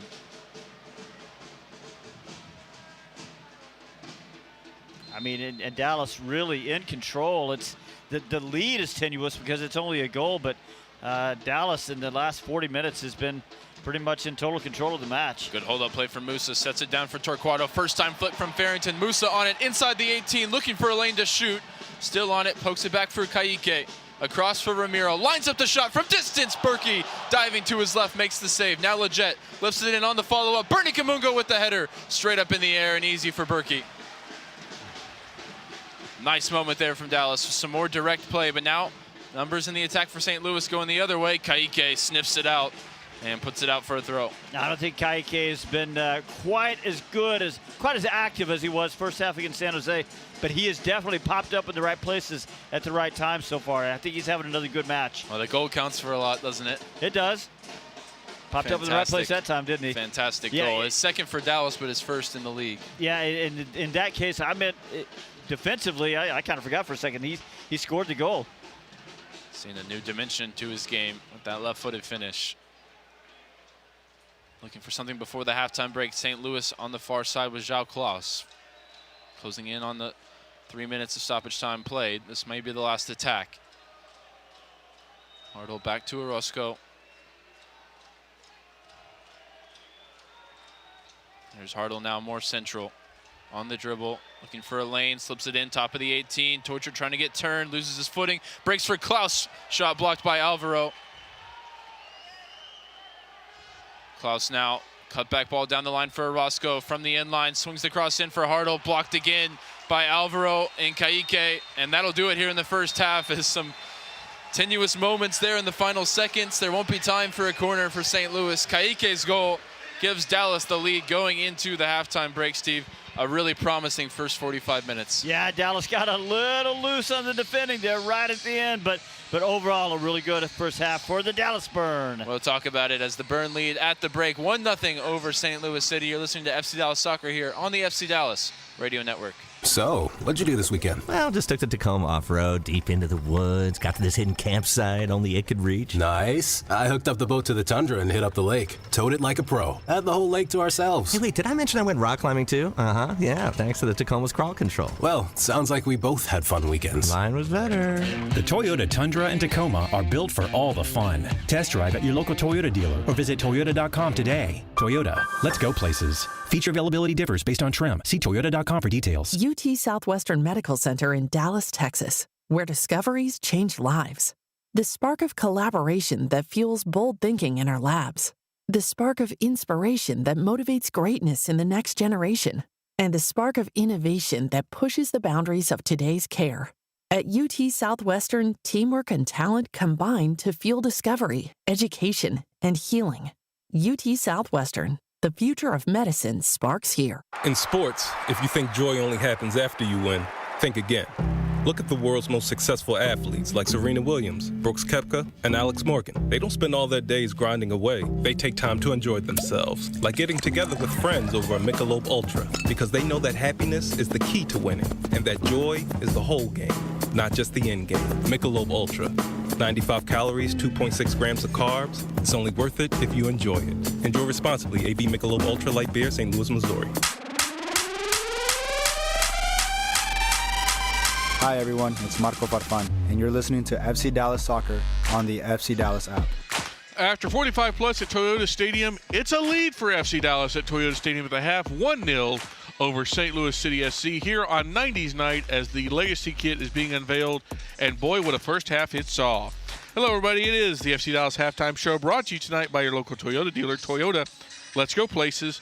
Also brought to you this evening by Advocare, building champions together. I'm your host, Sam Hale. I'll be joined in just a moment by the voices of tonight's contest, Ryan Figert and Steve Davis. But let's start first with your halftime highlight, because there is one, and it came in the 24th minute. Dallas, after a rocky first 5 minutes, took control of this match, and in the 24th minute, it was the pit bull coming off the chain. Leggett into Musa. Musa brings it down to the box, sets it back for Kaique to the top corner. The pit bull gets off the mark in MLS, and the Dallas Bird are on the board. First goal in MLS, second in 2025 for Kaique. That made it 1-0 Dallas, and that is your lead at the half. Let's bring you tonight's halftime stats, which are brought to you by UMB Bank. Possession-wise goes to the visitors 66-34. Despite that, 10 shots for Dallas, 6 of those on target. 4 shots for St. Louis, none of those are on target. You've had 3 times offsides for St. Louis, all of those Thomas Totland. You've got 0 saves for Martin Paz. You've got 5 saves tonight for Roman Berkey. 6 fouls for the home side, 5 for the opposition, yet no yellow cards or red cards of which to speak as of yet. As we bring in the voices of tonight's contest, it's Ryan Figert, it's Steve Davis. And Ryan, we were talking about, could Dallas build off a really industrious tie in San Jose?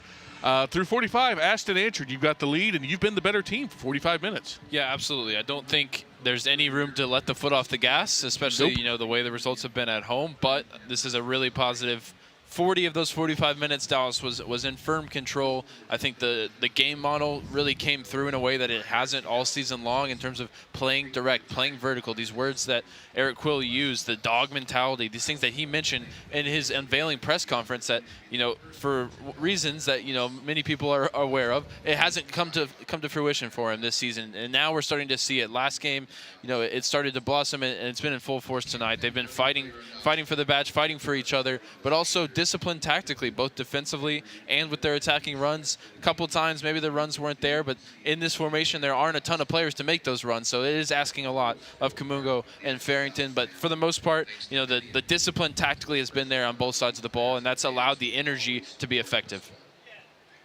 Yeah, I tell you what, the personnel has to fit the game model, and I think that's a good lesson we're seeing right now, because what I see out there is when Pedro Musa is the outlet, right, as opposed to Lucho Costa, and it's fine if you want to do it that way. It's just different. But when Musa is the outlet, the primary outlet, first pass out, it gets the attack going vertical fast. And that's what we're seeing.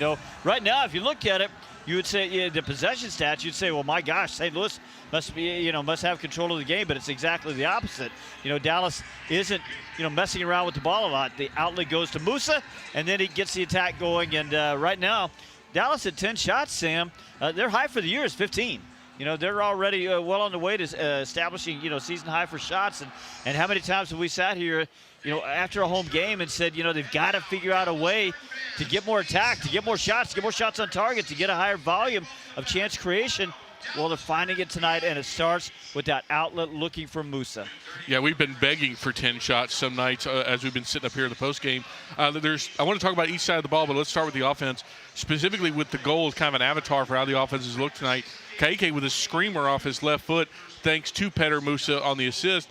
And this is what an offense looks like when everyone's involved, when everybody ropes, everybody rides. Like you said, it's direct, it's vertical, but, obviously Petter Musa's involved, but it helps other people get involved, and we just have not seen that through 21-plus games. Yeah, but again, it's direct play. Sebastian Lletget looks up, finds Petter Musa with a nice direct ball from the right side. Musa understands that if he can bring that in, bring that down, which he does nicely, that he can probably find a runner. Well, Ka'ike recognizes the moment, and instead of hanging back and looking for something circulated around the outside, he makes a good, aggressive run in, a good, well-timed late run that you see good, smart midfielders make that you might not expect out of a 19-year-old Brazilian. But, boy, he made it. He timed it well. Musa spots it, lays it off for him, and Ka'ike hits that laser into the upper left-hand corner. Boy, he's putting himself together. I'm not sure this is as good as San Jose just yet, but he's got 45 minutes to make it better. I want to talk about the defense a little bit too. Now hold on just a second, because I did say that, but then I look at look at the numbers here. 10 or 12 passing. He's got 22 touches, but then 6 defensive actions. Maybe that's not quite what he had the other day in the first half against San Jose, but he's 4 of 8 on his duels. What impresses me there is he's got 8 duels. No kidding. Yeah. So it means he's getting into a lot of those. He's committed 2 fouls. So maybe I was a little quick on saying that. And again, what I'm saying is he set the standard the other day. That first half was the best I'd seen him play, and I think he tired a little bit in the second half. And so it's maybe a difficult comparison, but he's still having a good match in addition to the goal. It's a good problem to have. Hey, which of these games was he better in? 100%. That's a nice problem to have. On the defensive side, I want to give you some numbers for João Klaus from that first half. 21 total touches, only 2 in the opposition box, and only 1 chance created. Really, St. Louis has one offensive threat. It is João Klaus. And despite the 66% possession, he's been pretty much neutralized so far through 45 minutes. So their other threat is João Klaus pulling off the back line, taking the center back with him, right? And then one of the guys, a Simon Betcher or somebody else runs in behind. Or maybe today it's Tomas Totland, the right back, who's getting up so far. Well, what's happened is because Dallas recognized that's the danger, so they've set up, when they don't have the ball, instead of just 3 in the back and letting, João Klaus pull off, 1 center back chases him, now you only got 2. Well, Dallas is setting up with 5 in the back. And that means as João Klaus pulls up, they still got 4 guys to deal with balls that go in the old up, back, and through, right? So it goes up, back, and then go over or go through, or you just send it right over the top. Anyway, Dallas has 4 to deal with that back there, even if somebody chases Klaus out of the back. And, it's wild to think about here as we've got a few minutes left. We're seeing Dallas Spartan legends, including your friend and mine, Andy Swift, on the big monitor right now. Oh, look at that. Love to see him, even though he's a Liverpool fan. We'll let that go. Everyone's got defects. It's no problem. But, it's rare that we're sitting here as I'm writing down notes for the halftime show. So many times we've gone into the second half going, well, they need to make this change. They need to make that change.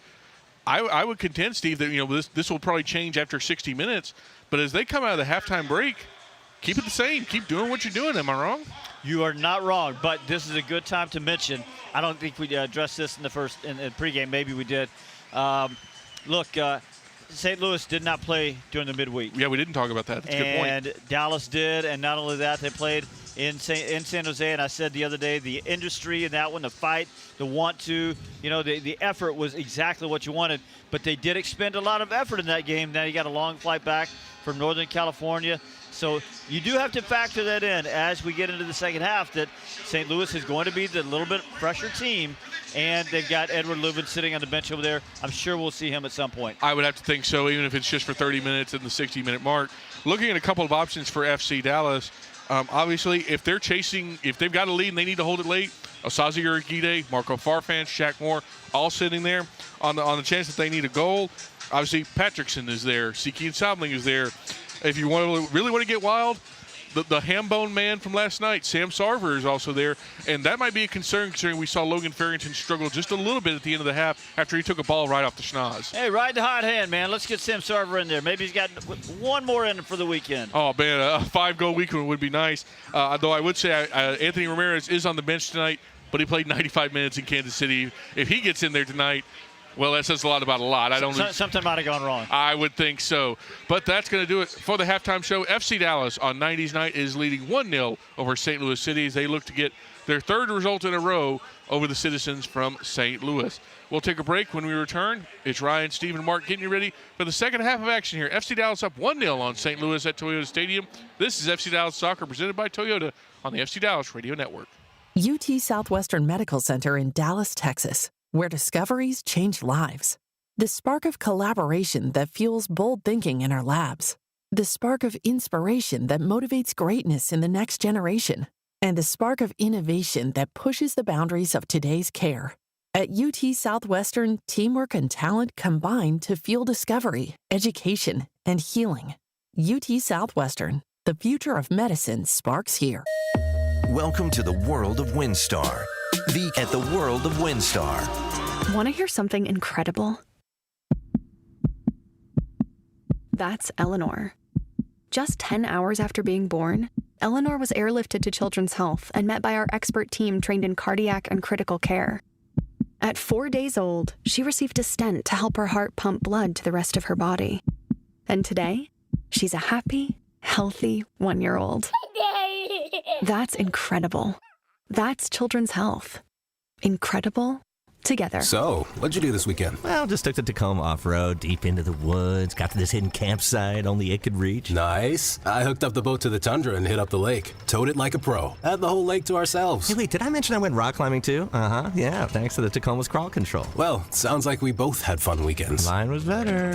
The Toyota Tundra and Tacoma are built for all the fun. Test drive at your local Toyota dealer or visit Toyota.com today. Toyota, let's go places. Feature availability differs based on trim. See Toyota.com for details. Hi everyone, it's Paxton Palmacall, and you're listening to FC Dallas Soccer on the FC Dallas app. Well, welcome back to Toyota Stadium. FC Dallas in front 1-0 after the first 45 minutes here over St. Louis City SC. The goal coming from Kaique, his first goal in Major League Soccer in the 24th minute. That one was set up by Sebastian Lletget and Petter Musa. Dallas hoping to keep that same energy going into the second 45 minutes because, Mark Dodd, that was a really strong opening half.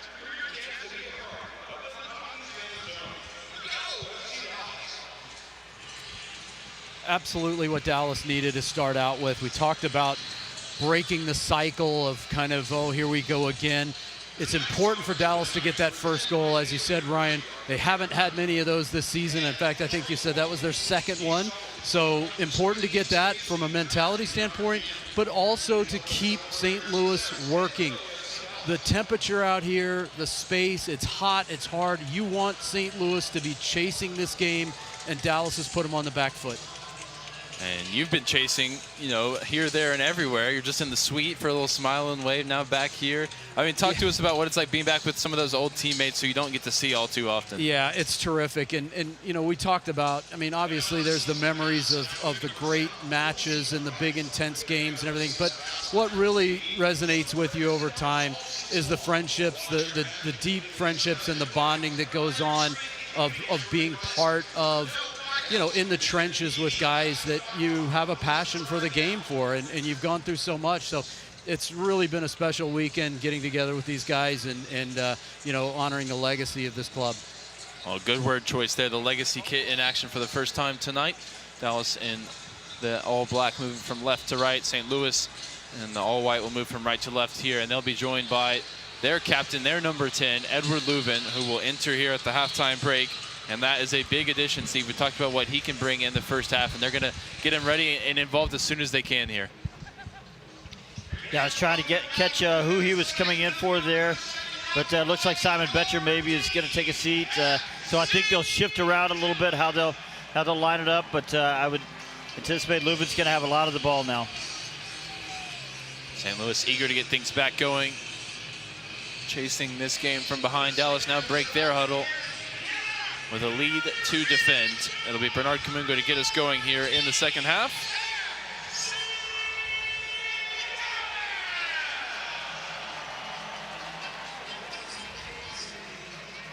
Final checks from Marcus de Oliveira. Blows the whistle, drops it off for Martin Paz, and we are underway here in the second 45. Paz immediately going long, direct towards Farrington, who wins the header.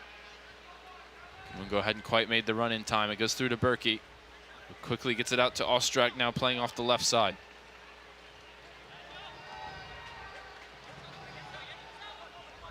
Ostrak on the dribble, cuts back in, finds the feet of Willem, and now the first involvement here for Edward Leuven. Can dictate the play from deep. Nice ball through the lines, finds Hartle. Hartle over to Teutschert. Teutschert back to Edward Leuven. Lifts this one in behind along the right side for the run of Totland, just out of the reach of the marauding right back. It's behind for a goal kick, but clearly the game model changes with the number 10 on the field for St. Louis. But you see it right there. I mean, somebody's got to get a little pressure there because they let him get his head up, and what does he do? He breaks the line, plays a splitting ball between the two defensive midfielders, so going to have to get a little bit of pressure right there on him. Martin Paz sends the troops up the field here to launch it long from the goal kick. Lifted towards the halfway line. Musa wins an uncontested header there, flicking it on. Can't find a teammate. Turned over to Orozco. Willem plays it forward. Hartle with the dummy to leave it for Klaus. Alvaro tangling it with Klaus there. Still breaks for St. Louis. Back to Klaus. Ball ahead to Ostrak. Leggett steps in. Hard tackle.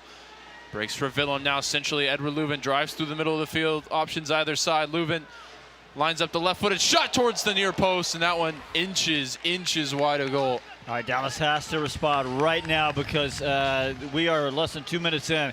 He's made a great line-breaking pass. They didn't step out to him that time. They got to recognize now the game has changed, and they've got to change with it a little bit, Mark Dodd. Yeah, and Steve, you commented on this plan that Dallas has from the goal kick from Martin Paz, where they're overloading one side with all of the players. We see it again happening right now. That's great. The problem is when that breaks, you've got to get back in position quickly, and Dallas didn't in that last chance, and Leuven had a great chance to equalize this match. That time for Martin Paz, straight out of play. Left it a couple yards short of the forwards, and it's turned over to St. Louis. Back to Berkey. It's Willem receives it under pressure here from Ramiro. Back to Berkey. He has to use his left foot to send it clear. Abubakar wins the header, and Musa, unfortunately, in an offside position, or he might have been in on goal there. Ostrak pretty clearly now playing a different position off the left side. Brings it infield on the dribble, finds Hartle. Yeah, it's Willem now and Leuven in the middle and the two holding midfield spots. And I said a while ago, they didn't really have anybody who could control the game from the middle. Well, doggone it, they got one now in Edward Leuven. And he's trying to link up with Hartle, sprays it out to the German. Willem now wide for Totland, who basically plays as a right winger. Here's a deep ball, diagonal, played in behind. Picked up there by Martin Paz, out off his line well. Yeah, you know, this is the second time. Martin hasn't had a lot to do tonight. We did see early on where he took a brave dive out there across the 6 and cut it out. And now here he is cutting out a cross on the penalty spot. Really like to see Martin being a little more aggressive and dominating his box. He's a good goalkeeper and amazing shot stopper. And I think that's a part of his game that he can definitely build on. It's going to be important for Dallas, especially with the new center backs, 3 center back formation, to have all of those communication lines in place. Abubakar on the left, Ebiaga in the middle, Alvaro on the right. Martin Paz on the ball here. Diagonal out to Bernie Kamungo. It is an accurate one, but Kamungo can't hold it after a heavy first touch. Kaike tackle, breaks for Torquato. Down the line to the feet of Peter Musa. Musa gets turned, spotted the run of Farrington on the opposite side. His crossfield ball was blocked. Dallas maintained possession. Now Musa hitting that same switch this time though for Sebastian Leggett, who's in space, marauding forward from right back. Able to get turned, now to the feet of Farrington. Farrington turning to his left foot on the top of the box. Skips past one defender, still holds off the man. Now onto his favored right foot. Pokes it back for Ka'ike. Over to Ramiro. Down the line for Josh Torquato. Runners in the middle. Cut back ball towards Farrington. It was a good one, just out of the reach of the big dog there. It was a good one. Good aggressive first-time ball from Torquato on the left side. Yeah, and there we see Farrington again showing his strength, keeping possession of that with a player all over him. He's draped over him, very physical, and Farrington keeps the play alive. He's so strong. Led to the goal, didn't it? The second goal in San Jose, old-fashioned post-up play.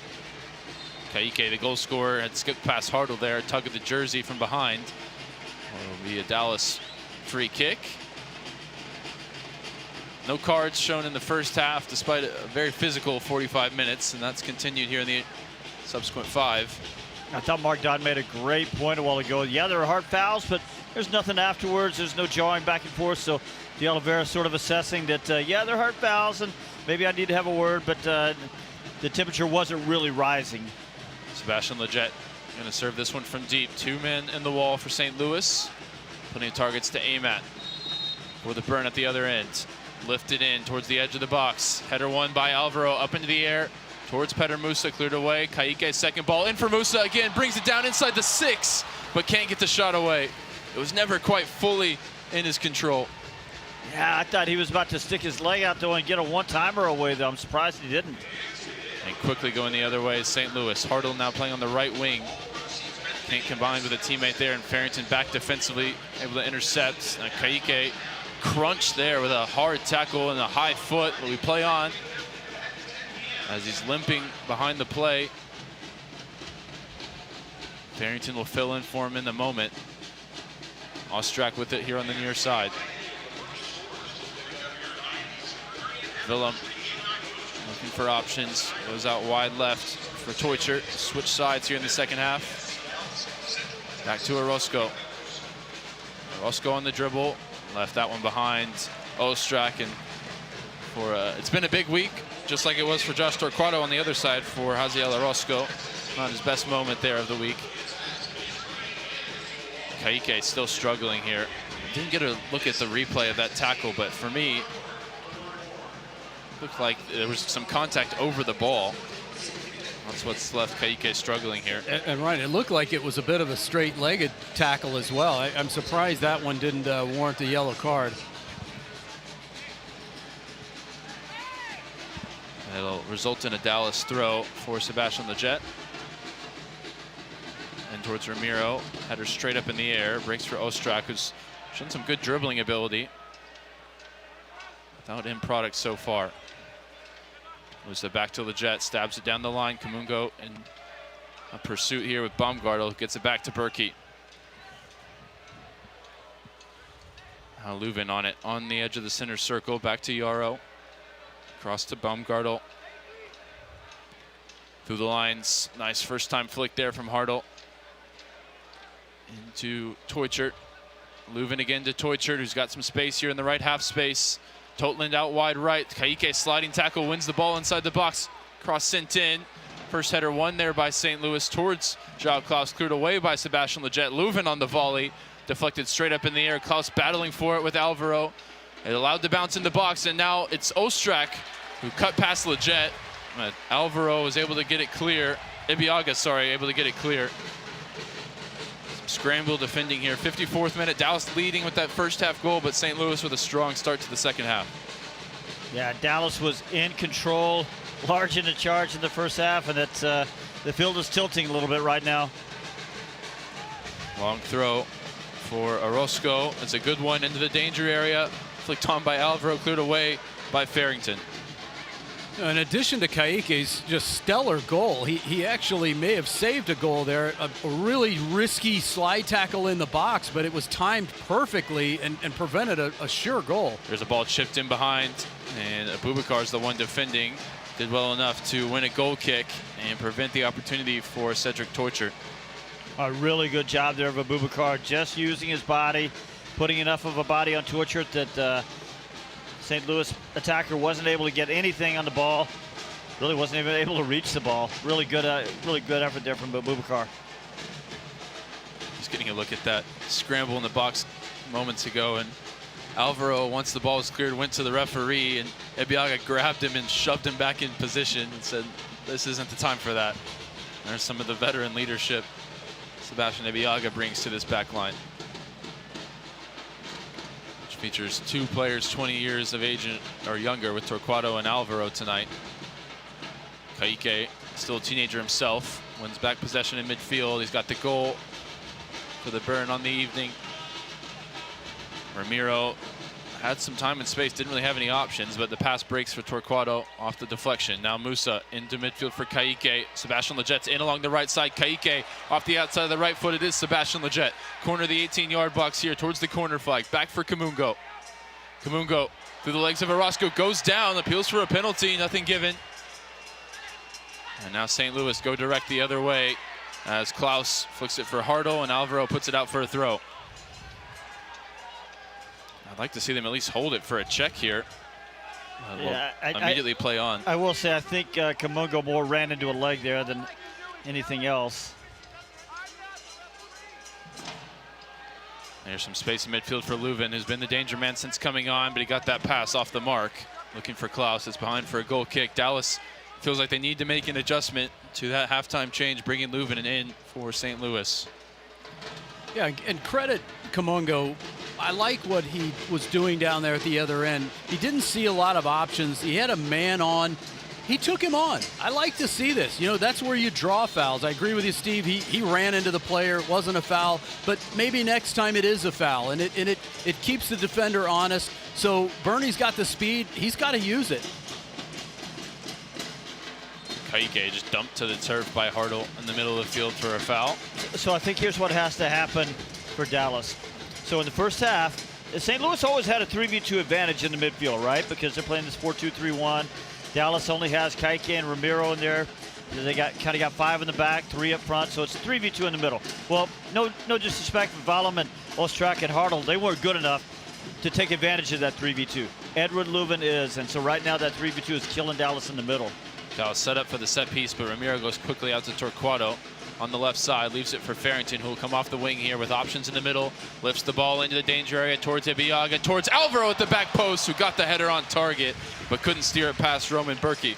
But just to finish that, so what Dallas has to do is figure out where do they have the space advantage, and it's probably out wide with the 2 wing backs. Here is the wing back, Josh Torquato, breaking forward up the left side, right on cue. Farrington joins in, goes on the overlapping run, now dropped off for Ramiro. Ka'ike through the lines, Musa top of the box, trying to turn with his first touch. Loses out there to Valem. Yarrow with the loose ball, breaks for Musa again. Musa past Yarrow, finds Kamungo inside the box. Left-footed shot towards the near post. Berkey palms it behind for a corner. We keep talking about Peter Musa and all the different attributes he brings. He made a really clever play, tried to get it through his legs. It didn't work out. But what was beautiful was the quick counter press. He jumps on it. He keeps St. Louis from getting the ball out of their own box. Ultimately ends up in a nice corner kick. So Peter Musa showing all of his complexity. Can Dallas take advantage of this very tall lineup? 3 center backs, 2 big number 9s. Leget will serve this in, an in-swinger from the far side. Whipped into the danger area, right towards Alvaro. Cleared away by St. Louis, brought down by Ka'ike on the follow-up. Drop of the shoulder, looking to get towards the corner flag. Clearly tripped up there, but nothing called against Cedric Teutcher, and Dallas will have to get numbers back. Sliding tackle from Kamungo, and he got a big chunk of the ball there as well. Going through the man, of course, but he will be the first man booked, and for me, a pretty unfortunate sequence of decisions there from the Dallas perspective.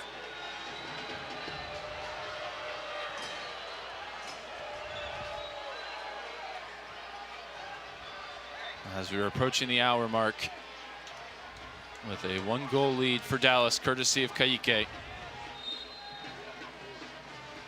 2 teams on the outside looking into the playoff picture, desperately needing points as we're closing in on the home stretch of the season. Right through the lines, Hartle to Klaus, out to Totland. Totland sees 2 defenders, checks it back for Leuven. Out to the right side once again. This time it's Valem. Switching in here through Baumgartel to this near side in Orozco. Wide left, Ostrak. Ostrak runs right into Kayike, has to cut back. Finds Hartle. Phil back to Baumgartel. St. Louis readying their second change of the match. It's going to be a wide attacker, Jandé Silva. Next time the ball's out of play. Ball out to Hartle. A lot of space here on this near side. He's going to drive it. Sebastian Lletget. Lletget cuts off the lane to the box. Hartle goes through the legs. Ongoing. Shot blocked by Alvaro. Unable to play out of pressure that time between Kamungo and Ramiro. Kamungo looks a little tired to me right now. Wide with Ostrak. Onto his right foot. Gets it wide now for Teutschert. A lot of space for Cedric Teutschert into the 18 along the left side. Cut back ball fired across, but just a really poor service from Teutschert. Missed everybody. And a really dangerous spot there. Boy, he had a lot of room to operate down that left side. Somebody got crossed up there. Alvaro or Sebastian Lletget's got to close that down a little quicker. That's unceremonious exit for Teutschert, who's immediately yanked for Jandé Silva. Yeah, Steve, that's a good eye. I think Bernie's showing some body language that he is a little bit fatigued. They've been asking a lot of him to get forward, but he also is having to cover a lot of ground getting back with the way these wingbacks are dropping deep, and he's having to cover those gaps. So he's going to have to keep an eye on him, and we know he's got the pace, but does he have the stamina tonight? The problem for Dallas is they don't have a lot of attacking options on the bench. All three of the potential attacking options played last night in Kansas City for North Texas SC. Sam Sarver's the most likely candidate after scoring 4 goals in 60 minutes last night. I don't disagree, but you know, a minute ago, Bernie Kamungo gave Hartle a little kick after the play, and he's just got a yellow card. He's got to be careful. That looked like a mental mistake, which, you know, when you get tired, you make mental mistakes. There's a layoff there from Klaus for Jandé Silva. First action for him. Dropped off for Leuven. Able to get it wide to the far side for Hartle. Hartle to the corner of the 18-yard box. Willem back to Hartle, whips the ball into the danger area. João Klaus attacking it. Good header there. Under pressure from Alvaro. Second ball finds João Klaus in the middle. Flicked shot is blocked, and the shot towards the near post is palmed away by Martin Paz. Ostrak with the effort. And great, strong air presence by Alvaro with Klaus up there, getting that body in there. He really won an important header. Dallas doing a good job getting the ball cleared, keeping pressure, and making that shot predictable for Martin Paz. Still a tough save, but we know Martin's going to make that near post save every time. Dallas needs to make a change, though. An adjustment's got to be made here. Changes are coming. We'll get to that in a moment. It's a corner kick for St. Louis. Hartle sends it in towards the near post. Header won there by Ibiaga. It'll be a second corner for Hartle. And it's going to be a couple fullback changes for FC Dallas. Shaq Moore, Marco Farfan.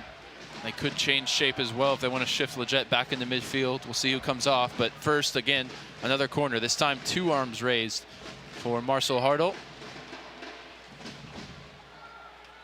Couple stutter steps, and now the service towards the back post this time. Martin Paz with a flying punch, not cleared. Breaks for Totland, still inside the 18. Shot from the top of the box. Eder Leuven now appealing for a handball on the block. Nothing initially given. We'll see if anything's checked. Yeah, and again, much better from Martin Paz dominating his box. He came out there, he didn't get a big fist on it, but he did redirect it, and I'd like to see that dominance from Martin. Long throw, defended at the near post by Boubacar, sent clear by Farrington. Those changes coming for Dallas, but they'll have to get to the next stoppage of play. Berkey goes diagonal and long. Lletget wins the header. Kamungo sets it down, looking for Ramiro. Intercepted there by Willem. Foot race to the ball between Orozco and Kamungo. Orozco with a head start gets it back to Berkey. And Steve, right now the options for Eric Quill in terms of who comes off, he could shift back into 3 central midfielders if you want to put Lletget in there to sort of deal with the effectiveness of Eder Leuven.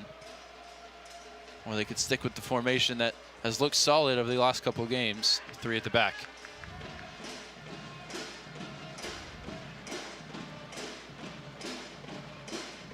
Space here for Willem, far from goal. Midfield on this near side, Ostrak on it.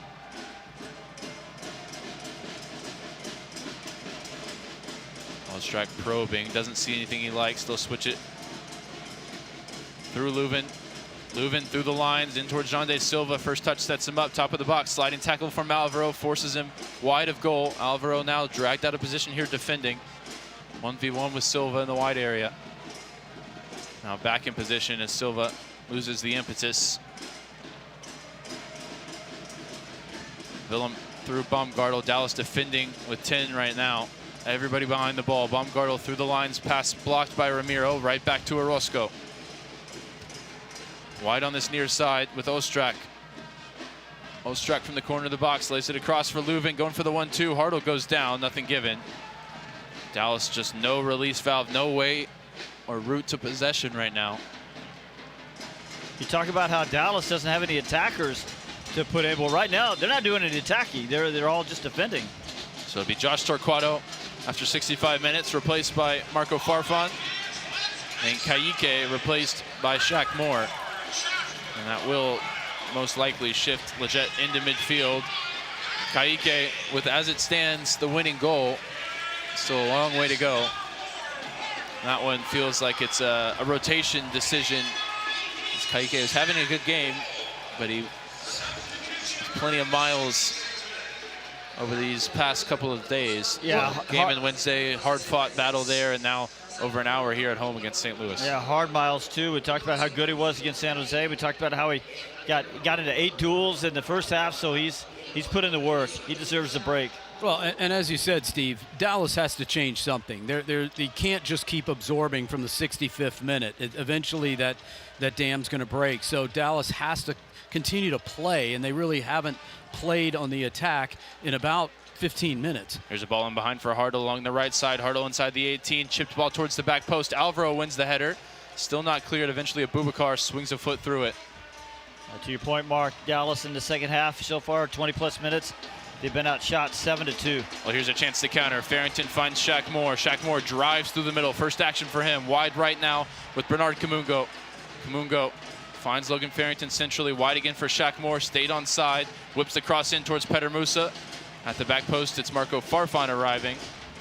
And he'll watch it over the line for a Dallas throw. Oh, he had Petter Musa in a good spot there. Just sort of overhit the cross. Throw in taken to Ramiro. Dart forward here from Ramiro in towards Musa. Down off the chest. Flicks it up into the air. Petter Musa looking to go all alone here. Now sets up Kamungo, who wasn't quite ready for it. And now a chance to go on the break here for St. Louis. Options either side. It's Valum who gets it wide to Jean de Silva on the right. Hartle there for company. 2 waiting at the back post. White and red. It's Hartle approaching the corner of the 18. Early ball blocked by Leggett. I mean, having Shaq Moore, Marco Farfan fresh really helped there because they're both able to retreat to good spots and just sort of snuffed that one out really quickly. Farrington, drop of the shoulder, wins the foul from Orozco, and Dallas can finally take a breath.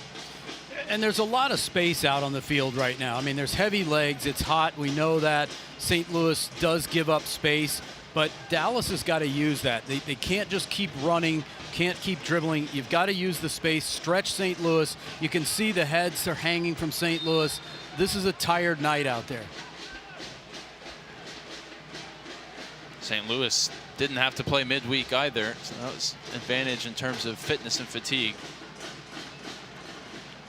Yeah, Dallas did that long plane ride back from Northern California, too. Farrington wins the first header, establishes possession. Musa ball in behind for Shaq Moore along the right side, cuts past the first man onto his left foot, sets it back. Logan Farrington inside the 18, tried to beat the last man on the dribble, turned it over there. And now, again, a counter. Numbers going the other way. 3 in the attack for St. Louis. The speed of Jean de Silva off the bench, loses his footing mercifully for Dallas there, but wins it back quickly from Ramiro. Out wide, right with João Klaus. Cuts onto his left foot, gets the shot away right at Martin Paz. And the alarm bells are certainly ringing. After a really solid first 45 minutes, it's been a lot of St. Louis pressure in the second half. And more changes, more fresh legs coming from David Critchley and the visiting side.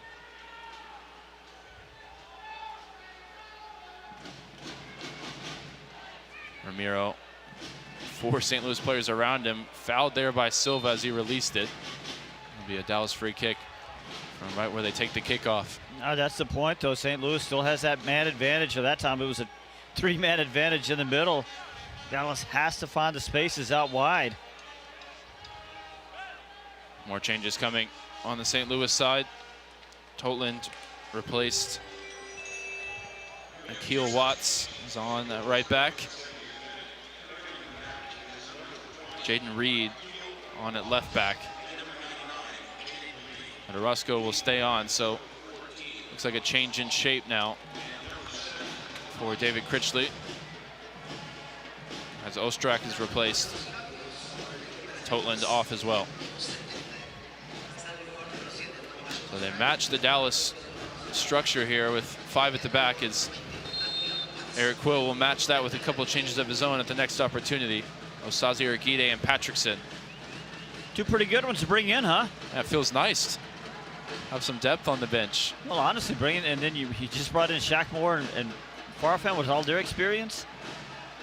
Musa, good hold-up play, finds Ramiro, ball in behind for Kamungo, darted the other way. And it'll run through for a goal kick. Yeah, but this indicates that Dallas does intend to play a little bit, and we already see where the possession is. Dallas has the ball in St. Louis half. I think this is so critical. You know, if you've got 20 minutes left, you just can't sit back and absorb. Moving those players into some fresh legs and into the midfield is going to help put St. Louis back on defense. If you do have to absorb a little bit, I'd rather absorb with Osazi Urquide in there. We're about to see that. Absolutely. Ronde Silva on it here, some space, bringing it forward on the right. Switching ball out to the left side. Breaks for the recent substitute, Jaden Reed. Jaden Reed, 1v1 here with Shaq Moore in the wide areas. Shaq Moore got a piece of the cross, and it breaks for Sebastian Leggett to clear. Nice bit of defending there from Shaq Moore. Legett's ball right to the feet of Musa. Sets it down for Logan Farrington. 1-2 between he and Farrington again, and it's out for a Dallas throw. Now Roscoe has he's got a weight room order from Logan Farrington tonight. He dumped him to the turf there for the 2nd time on the evening. You know, one thing that Dallas is doing that I really like is they're doing a little better job playing out of the back. They've got some different looks. It's not all just the ticky-tacky short balls straight out of the back. They're playing some intermediate balls. Martin Paz has been playing some about 35 yards out, and they're not putting themselves under as much pressure as sometimes they do when they're trying to play those tight little balls into space. So I like having a little more dimension as they build out of the back. I think it's a good look for them. Well, I think right now what's happened is the first option out of the back is Peter Musa, and that gets him going a little bit quicker, gets him vertical a little bit quicker. So Urquide in for Alvaro on the right of the back 3. Heavy touch from Martin Paz, and good composure to clean it up. Yeah, announcer's curse right there. Now we play a little tight, and we got it, dodged a bullet. Well, it broke the line of pressure there, and Ramiro's now got time and space. Patrickson has replaced Bernie Kamungo, adds a number in midfield there for Dallas as well. Shaq Moore on it along the right side on the dribble from outside to in. Dropped off for Sebastian Leggett. His body language sort of saying, let's hold the ball, let's keep possession here. Patrickson trying to go down the line to Moore, wins the throw. 73rd minute, 1-0 your score. Dallas getting fresh legs into the game after absorbing a lot of pressure in this second half. Ramiro, first time ball to Shaq Moore, first time ball under pressures. An awkward one to deal with at the back post for Yarrow. And eventually back to Berkey. He was going to have to deal with it on his left foot. Out to Orozco, sliding tackle from Patrickson. Brings some applause from the crowd, puts it out for a throw. Yeah, and a bit of a missed opportunity from Peter Musa there. When that ball was played back to Berkey, it was a bouncing ball. That's really difficult for a goalkeeper because they have to control it and take time. It was a loose throw-in that presented possession to Logan Farrington, but Delgado couldn't do anything with it. Now we go the other way in full-on transition. Hartle in the half space, closed down by Urquide, finds Edu Leuven, driving forward along the left side, widen out, cross Sintin, Ibiaga at full stretch to clear. I like Dallas's shape with the ball. They're really trying to expand the field a little bit, make St. Louis work, just like Mark Dodd said a while ago. Problem is when they lose the ball, there's a lot of space for St. Louis to play through. Leuven to Hartle centrally. Hartle chips it ahead, looking for Jande Silva. Silva called for a high kick. That's Farfan might have taken the full force of a kick there. He'll do well just to take some time on this one. Now quickly back up to his feet, though. Of course, you can't stay down for too long, or you'll have to wait off the field.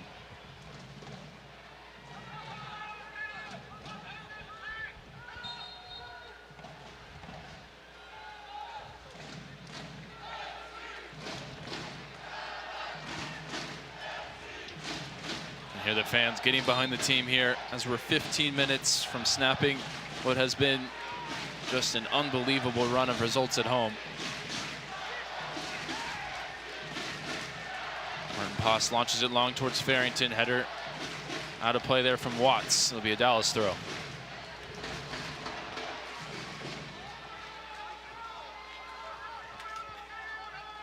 So 4 changes made by Eric Quill. He has 1 change and 1 window still remaining to him. Good work from Farrington, and now Leggett down the line on the far side. Leggett going to send the cross in. Nobody there waiting for it in the middle. It was a dangerous ball. Shaq Moore will watch it out for a Dallas throw at the other side, but a missed opportunity there off the service from Du Bois. Oh gosh, you got Farrington and Peter Musa lurking. I mean, I want to see one of them making a run. Musa receives it from the throw. Back out to Shaq Moore. Space here for the Dallas right back. Whips the cross in. Blocked by Orozco. Out for another throw. Well, just like the Leuven change really worked for St. Louis, allowed St. Louis to control the game. The 4 changes from Dallas are really working. And here's Leggett this time in up the right side. Lifted this one towards the back post. Nobody there. Got that one wrong. And now everybody's got to get back in the Dallas Burn black kit tonight. Ronde Silva into Leuven. Through the lines for Hardo. Quickly closed down by Uriguide.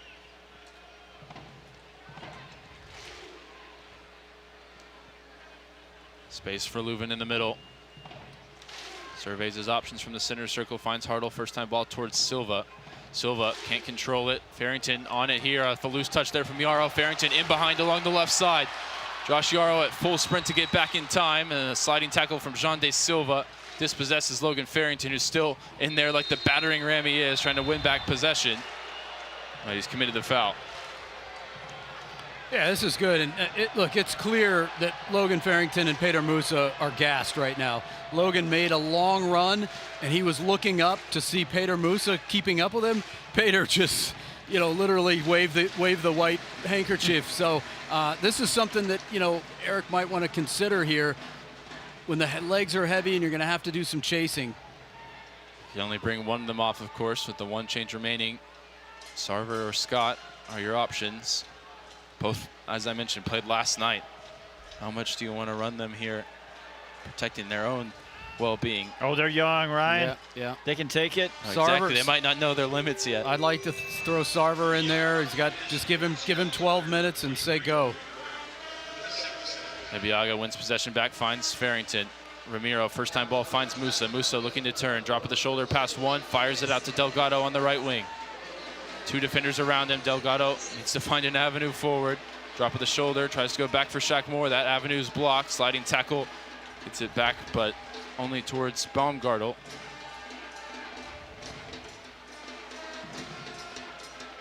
And the 3 games in 7 days, Musa played 180 minutes in the first 2. He rarely comes off the field, but he's clearly fatigued at this point. Here's a ball down the line for Watts. Abubakar defending out in space. Watts to the end line, low ball sent in, and for as many attacking players as St. Louis have in the game, they had nobody in the 18-yard box there. Delgado playing as a right-sided attacker, not really a right winger, sort of right-sided attacker. His ability to hold the ball, though, has really allowed Dallas to push the game a little bit further into St. Louis's end, have it a little bit more of the ball, keep a little bit of possession away from the visitors. Pass direct towards Musa. Musa holds off 2 defenders and gets it towards Patrickson. Patrickson to Ramiro. First time switching ball out to Farrington. Leaves him a little short. He still receives it. But now with 2 defenders around him. Trying to return the switch towards Musa, who'll bring it down here on the chest. Space for Peter Musa. All alone. In behind. Slips it past Roman Berkey. It's 2-0.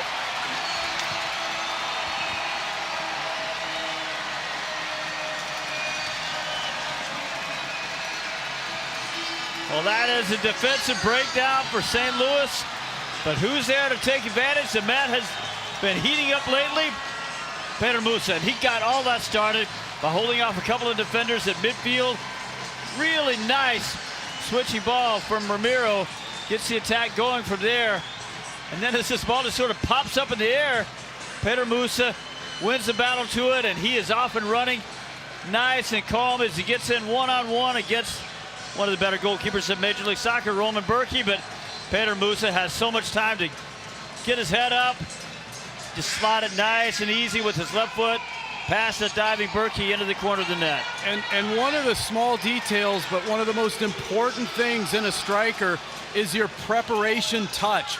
And as that ball gets popped up in the air, Musa's running across the goal box, but as he chests it down, he chests it as an angle into space for him to run onto, positioning the ball perfectly behind the defender. Absolute class, composure, and a great calm finish. I mean, the finish is inches inside the post. He didn't have to stuff it in the side netting, but he made sure of it. And we will see Sam Sarver now enter the match for Logan Farrington, but now with a 2-goal lead, things feel a lot better. As the Indiana University product is on for his second MLS appearance, fresh off scoring 4 goals, a ham bone for our good friend Rob Stone last night for North Texas SC.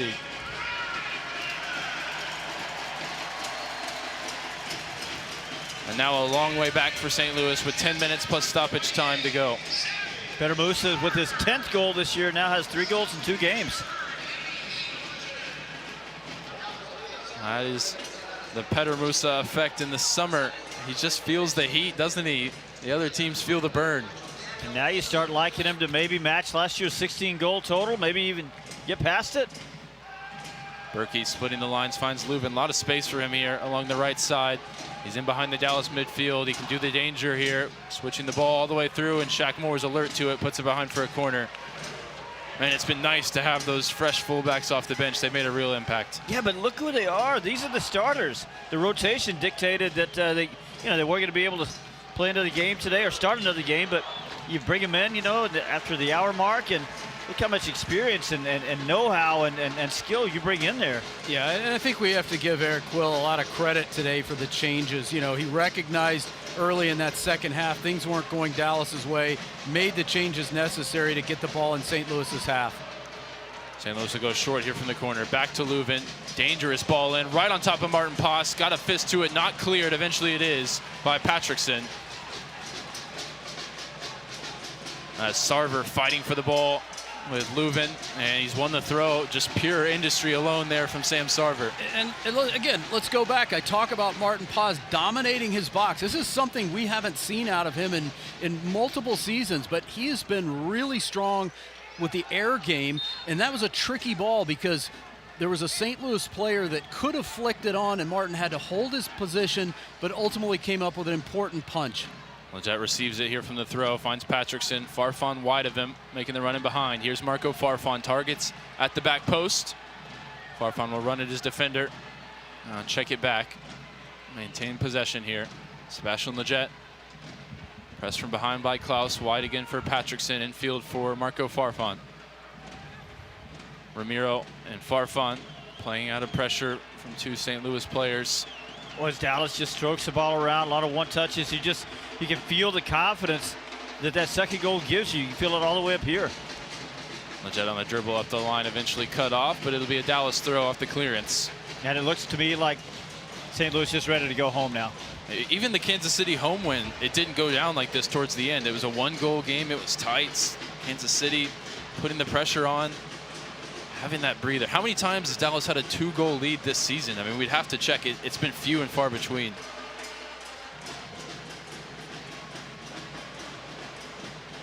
Ramiro now showing some sweet feet, some of that Brazilian jogo bonito on the sideline. Ball in the middle, looking for Lletget, is cleared away. It'll be another Dallas throw, and the possession dominance continues, and it's at a good time. Yeah, and it's so important that this dominance happens in the St. Louis half. The last thing you want to do with 7-8 minutes left is give St. Louis a couple of opportunities in Dallas. There was one just a minute ago. Martin cleared it up. But you give up that 1 goal, and then you know you're in for a flurry. So this is great stuff for Dallas. Again, they look calm. They look like they're in control. And here's Sam Sarver, and he's on a heater. Lines up a shot from distance, not far wide. And why not for Sam Sarver? I mean, he scored with nearly every shot last night. And he got all of that one. I said it a while ago, but talk about young spunk. I mean, there's somebody with a point to prove, I think, and that's how he plays the game. Good for him. Berkey launching this one long. Klaus wins the flick-on header. Ibiaga gets the second ball, sending it towards Petter Musa, who wins the flick-on for Sam Sarver in behind. And Dallas had 3v1 there, and the referee brings it back for a foul. I'm not sure how Petter Musa could have fouled him there as he won the header. I mean, I'm not doubting that there was contact, but it was initiated by Baumgartel. Well, Steve, you talk about Sam Sarver's youthful spunk. When Petter Musa went up for that header, Sam Sarver was off streaking to pick up that through ball. I mean, he was all over that. I think he would have gone through one-on-one uncontested.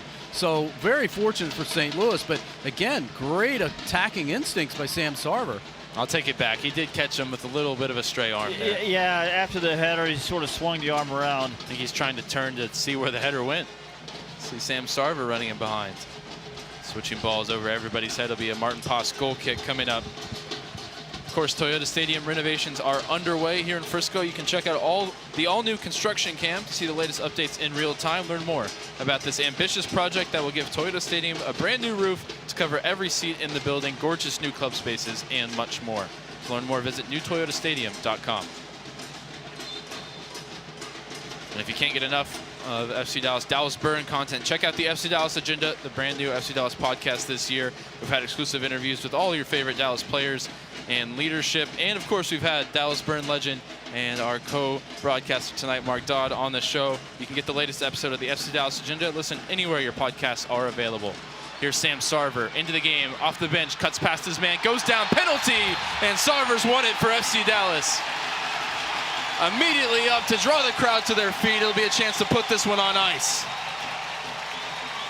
Sam Sarver making a statement on this field tonight. He draws the foul. He had no intention except for going for goal. He had players around him. He didn't care. He was going to go for goal, took the player on, drew the penalty, and then goes straight over to the supporter section and winds them up like this is the first 10 minutes of the game. This kid is exciting. Think he can convince Petter Musa to give up the ball? He's done everything else so far. It looks like it will be Musa who's got the ball, waiting to put this one past Roman Berkey and put this game on ice. No doubt about it, Sarver's electric energy off the bench has provided Dallas with a lift here, even after they put the game out of reach. It was Haziel Orozco that fouled Sarver, and there was no doubt about it. Orozco's had kind of a tough match.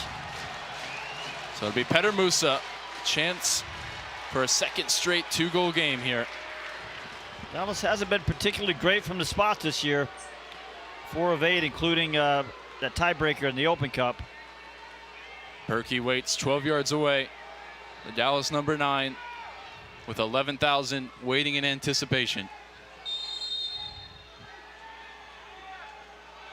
It's Musa on the approach, stares down Berkey, rolls it past him into the corner, and that is game over, streak over. Dallas wins at home.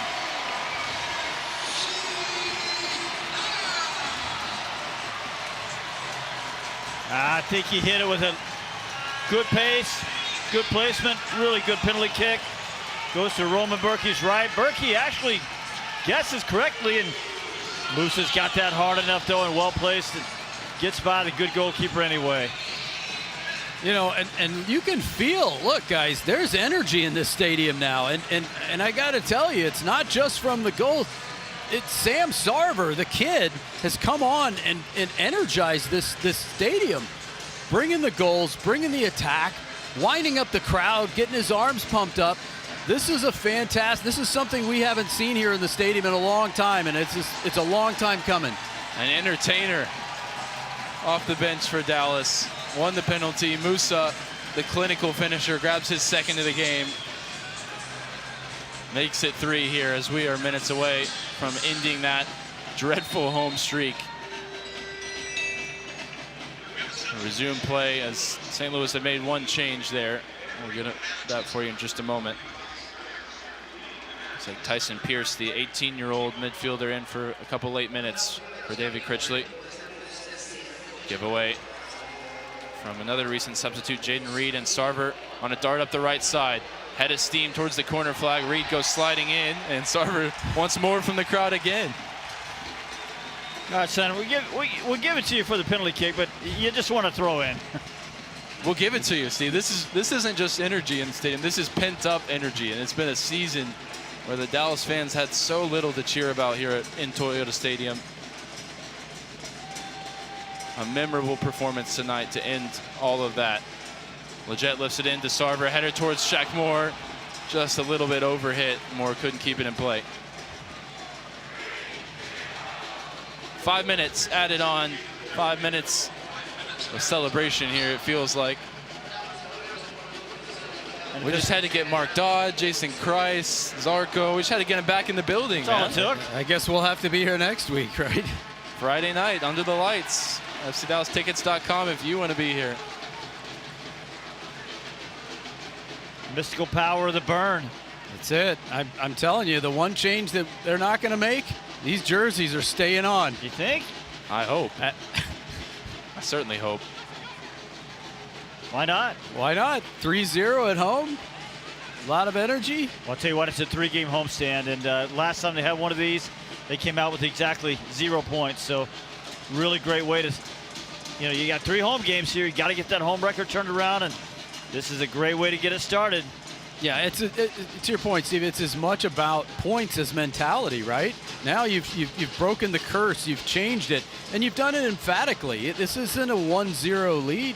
They didn't just nurse this in there. This is a big win. Throw in is a dangerous one, looking to get in behind Abubakar, but he holds off the man, and Martin Poss will send it clear.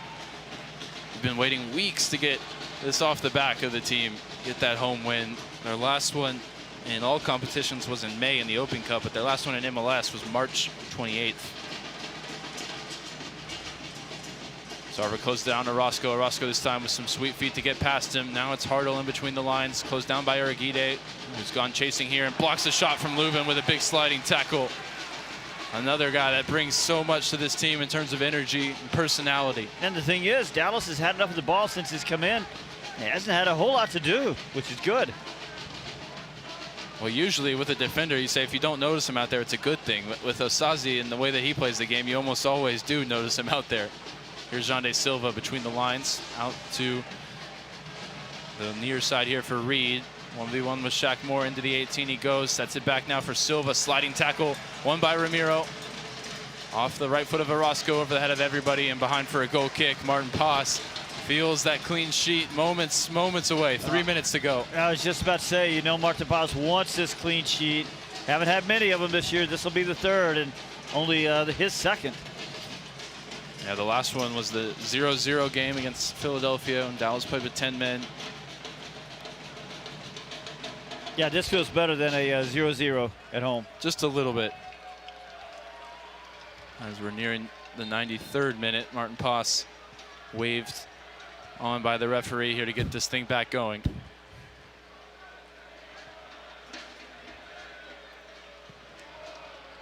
Poss launches it long towards Musa, who's sitting on a hat trick. He's got one in his career for FC Dallas. If there's another chance in this game. It's not a hat trick, but 2 goals and an assist. Not too bad. It'll do. It'll certainly do. By the way, nice to see Leggett get an assist on that first goal as well. Dallas quietly over these last couple of games put together some really nice team moves in these goals. I mean, thinking about the second goal for Musa, San Jose, you got 2 assists on that goal as well. We got to talk about that Kaique goal.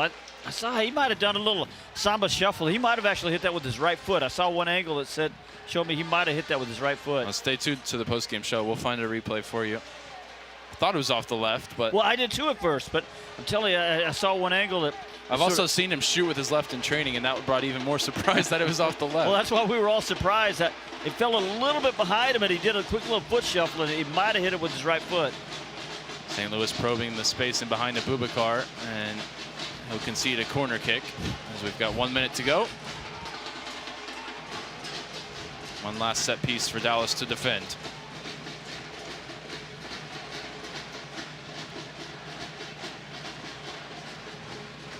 It's going to be Hartle from the far side. Hit the crossbar. 5 minutes into this game, it could have been so different. Could have been here we go again. There he is to swing the corner kick in. Header away by Ramiro at the near post. Second ball in from Hartle to the top of the box. Pierce sets it up for Yarrow. Leuven nowhere to go here. Urquide again on his case. Does get past Urquide and wins a free kick. This will be in shooting range for Edward Leuven.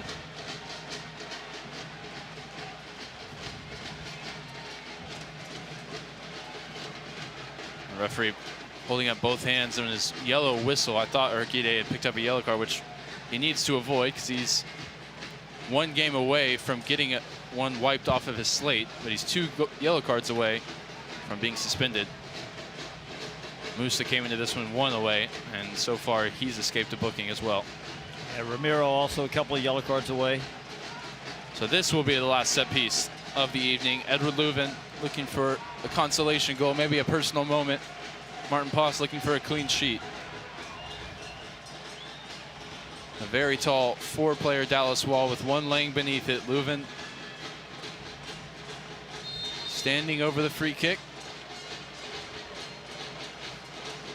On the approach, right into the Dallas wall, and that will do it. The streak is over, the burn is back, the feeling is restored at Toyota Stadium tonight. 3-0, the Dallas Burn take this one over St. Louis City. Well, I would say that it's really nice that it happened on a night like this with all kinds of things going on, with a lot of great club legends in the house. But honestly, this club just needed a win, man. They needed a win at home. Anytime, and they got it tonight. Emphatic, too. Well, that will do it here at Toyota Stadium. We'll have post-game coverage for you in just a moment, but we thank you for joining us tonight here on 90s Night, on Alumni Night. We thank you, Mark Dodd, for joining us here in the booth. Maybe that's the spark this team needed. Maybe we'll have you back next week to make sure of it. 3-0, your final score here from Toyota Stadium. Dallas gets the win. Post-game coverage coming up. So, what'd you do this weekend? Well, just took the Tacoma off-road, deep into the woods, got to this hidden campsite only it could reach. Nice. I hooked up the boat to the Tundra and hit up the lake. Towed it like a pro. Had the whole lake to ourselves. Hey, wait, did I mention I went rock climbing too? Uh-huh, yeah, thanks to the Tacoma's crawl control. Well, sounds like we both had fun weekends. Mine was better. The Toyota Tundra and Tacoma are built for all the fun. Test drive at your local Toyota dealer or visit Toyota.com today. Toyota, let's go places. Feature availability differs based on trim. See Toyota.com for details. In sports, if you think joy only happens after you win, think again. Look at the world's most successful athletes like Serena Williams, Brooks Koepka, and Alex Morgan. They don't spend all their days grinding away. They take time to enjoy themselves, like getting together with friends over a Michelob Ultra, because they know that happiness is the key to winning, and that joy is the whole game, not just the end game. Michelob Ultra. 95 calories, 2.6 grams of carbs. It's only worth it if you enjoy it. Enjoy responsibly. AB Michelob Ultra Light Beer, St. Louis, Missouri. UT Southwestern Medical Center in Dallas, Texas, where discoveries change lives. The spark of collaboration that fuels bold thinking in our labs. The spark of inspiration that motivates greatness in the next generation. And the spark of innovation that pushes the boundaries of today's care. At UT Southwestern, teamwork and talent combine to fuel discovery, education, and healing. UT Southwestern, the future of medicine sparks here. Hi everyone, it's Marco Farfan, and you're listening to FC Dallas Soccer on the FC Dallas app. The large rush of wind the Metroplex just felt was the sigh of relief coming from Frisco as FC Dallas, for the first time since March, wins an MLS game at home 3-0 over St. Louis City SC. Hello everybody, it is the FC Dallas postgame show brought to you tonight by your local Toyota dealer, Toyota. Let's go places. It's also brought to you by UMB Bank. See how UMB can help you achieve your business goals. I'm your host, Sam Hale. I'll be joined in just a few moments, and it feels very good to say this, by the voices of tonight's victory, Ryan Figert, Steve Davis, and Dallas Burn legend Mark Dodd. But let's start first with your post-game highlights. They start in the first half. Dallas controlled the game after a shaky first 5 or so minutes, but then in the 24th minute, in came the pit bull. Leggett into Musa. Musa brings it down to the box, sets it back for Kaique to the top corner. The pit bull gets off the mark in MLS, and the Dallas Burn are on the board. Kaike's first goal in MLS action, second overall in 2025, made it 1-0 Dallas in the 24th minute. That was the score at halftime and the score for the majority of the game, but it would be in the 79th minute when the Moose once again got loose. Trying to return the switch towards Musa, who'll bring it down here on the chest. Space for Petar Musa, all alone, in behind, slips it past Roman Berkey. It's 2-0. Musa's 10th goal of the season, third in as many games, made in 2 games, made it 2-0 Dallas, and it was beyond doubt at that point. But less than 10 minutes later, the NTSC goal-scoring leader, Sam Sarver, draws a penalty in the box, and it was the Croatian striker that stepped up to take it. The Dallas number 9 with 11,000 waiting in anticipation. It's Musa on the approach, stares down Berkey, rolls it past him into the corner, and that is game over, streak over. Dallas wins at home. Second goal of the game, second brace in as many games for Musa, number 11 on the MLS season, and that just about did it as Dallas ran out the clock to get just their second MLS win of the season here at Toyota Stadium, one that they desperately needed. Let's bring you tonight's post-game stats, which are brought to you by UMB Bank.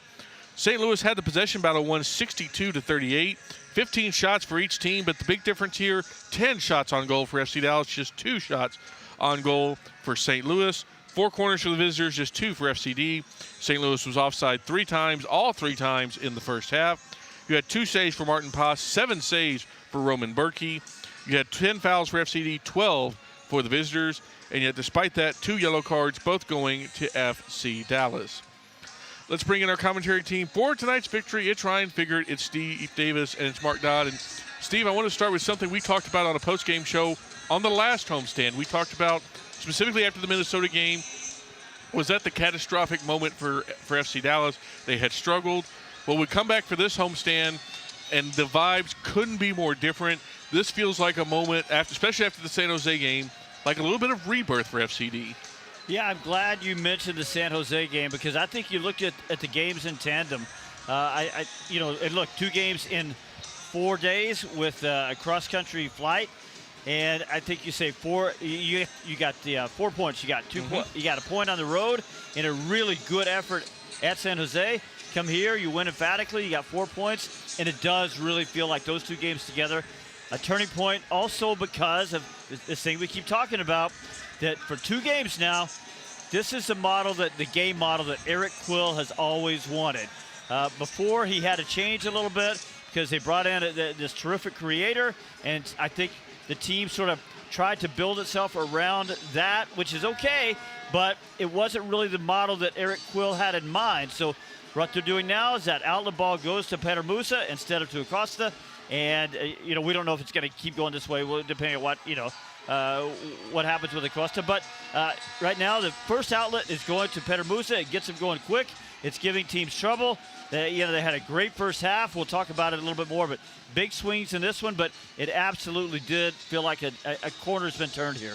Yeah, looking just statistically, Dallas finishing this one 34% possession against a team in St. Louis who's also with them in the bottom third of the league in terms of possession. They gave up the ball to St. Louis, but in return, they got 16 shots, 10 on target, over 2 expected goals, and they hit the back of the net 3 times. The game plan was to be direct, allow St. Louis the ball in areas where they're really not dangerous, and it was executed to perfection. I think full credit goes to the coaching staff for putting the game plan together, knowing where to give St. Louis the ball where you're not, in a dangerous position, and also, trusting players to come in and rotate, because those subs, those experienced players who came off the bench really helped see this one over the line. Yeah, and look, you can give the players a lot of credit, and we should, but you've got to give the coaching staff a lot of credit tonight too, because every time you looked back defensively, which has been a weak spot, boy, there they were, 4 or 5 players at the back. They condensed when they were on defense, then they expanded. Exactly what Eric Quill wants to do. As Steve said, you talked about going long. Petar Musa laying balls off. We're starting to see a chemistry develop between he and Farrington, he and Kamungo. It's everything you wanted to see, and Eric Quill made the right changes in the second half as well. And what's really impressive here is, we obviously watch the game in real time, but we're all kind of keeping track of things as we go. But as I look over the player list and I look over who all played tonight, is there an FC Dallas player that you can go, he didn't have a very good night. Like, everyone that came in contributed something. Some contributed more than others. We're going to talk about at least 2 of those. But rare is the performance this year where you can look all up and down the 11 and the guys that came in and find fault really with much of anything they did. And I think that's a super rare occasion for this year. Yeah, I think, even young players, right? Like I said, trusting Josh Torquato, trusting Alvaro to come into this lineup. We asked for it, a couple of weeks ago. We said, can we bring Alvaro back in? Yes, he's a little mistake prone. He's a little green at this point, but he brings energy. He brings physicality. He helps with height on set pieces. We saw all those things work tonight, particularly the long throws from St. Louis. So much less effective than Minnesota. Minnesota's the best in the league, and, they're incredible at long throws, but Dallas was defending without a 6'4" behemoth at the back, which they brought into the lineup tonight. He was huge in helping that. Torquato was solid in his first start at home. I think you're right that you can look up and down the team sheet, and you've got positives to say about everybody. Yeah, and one of the things that's so important is to have a consistency across all players of energy. You don't want to see 5 guys working hard and the other guys with their heads down. And tonight what we saw was everybody on the same cadence. They all had an upbeat tempo. They were playing their position.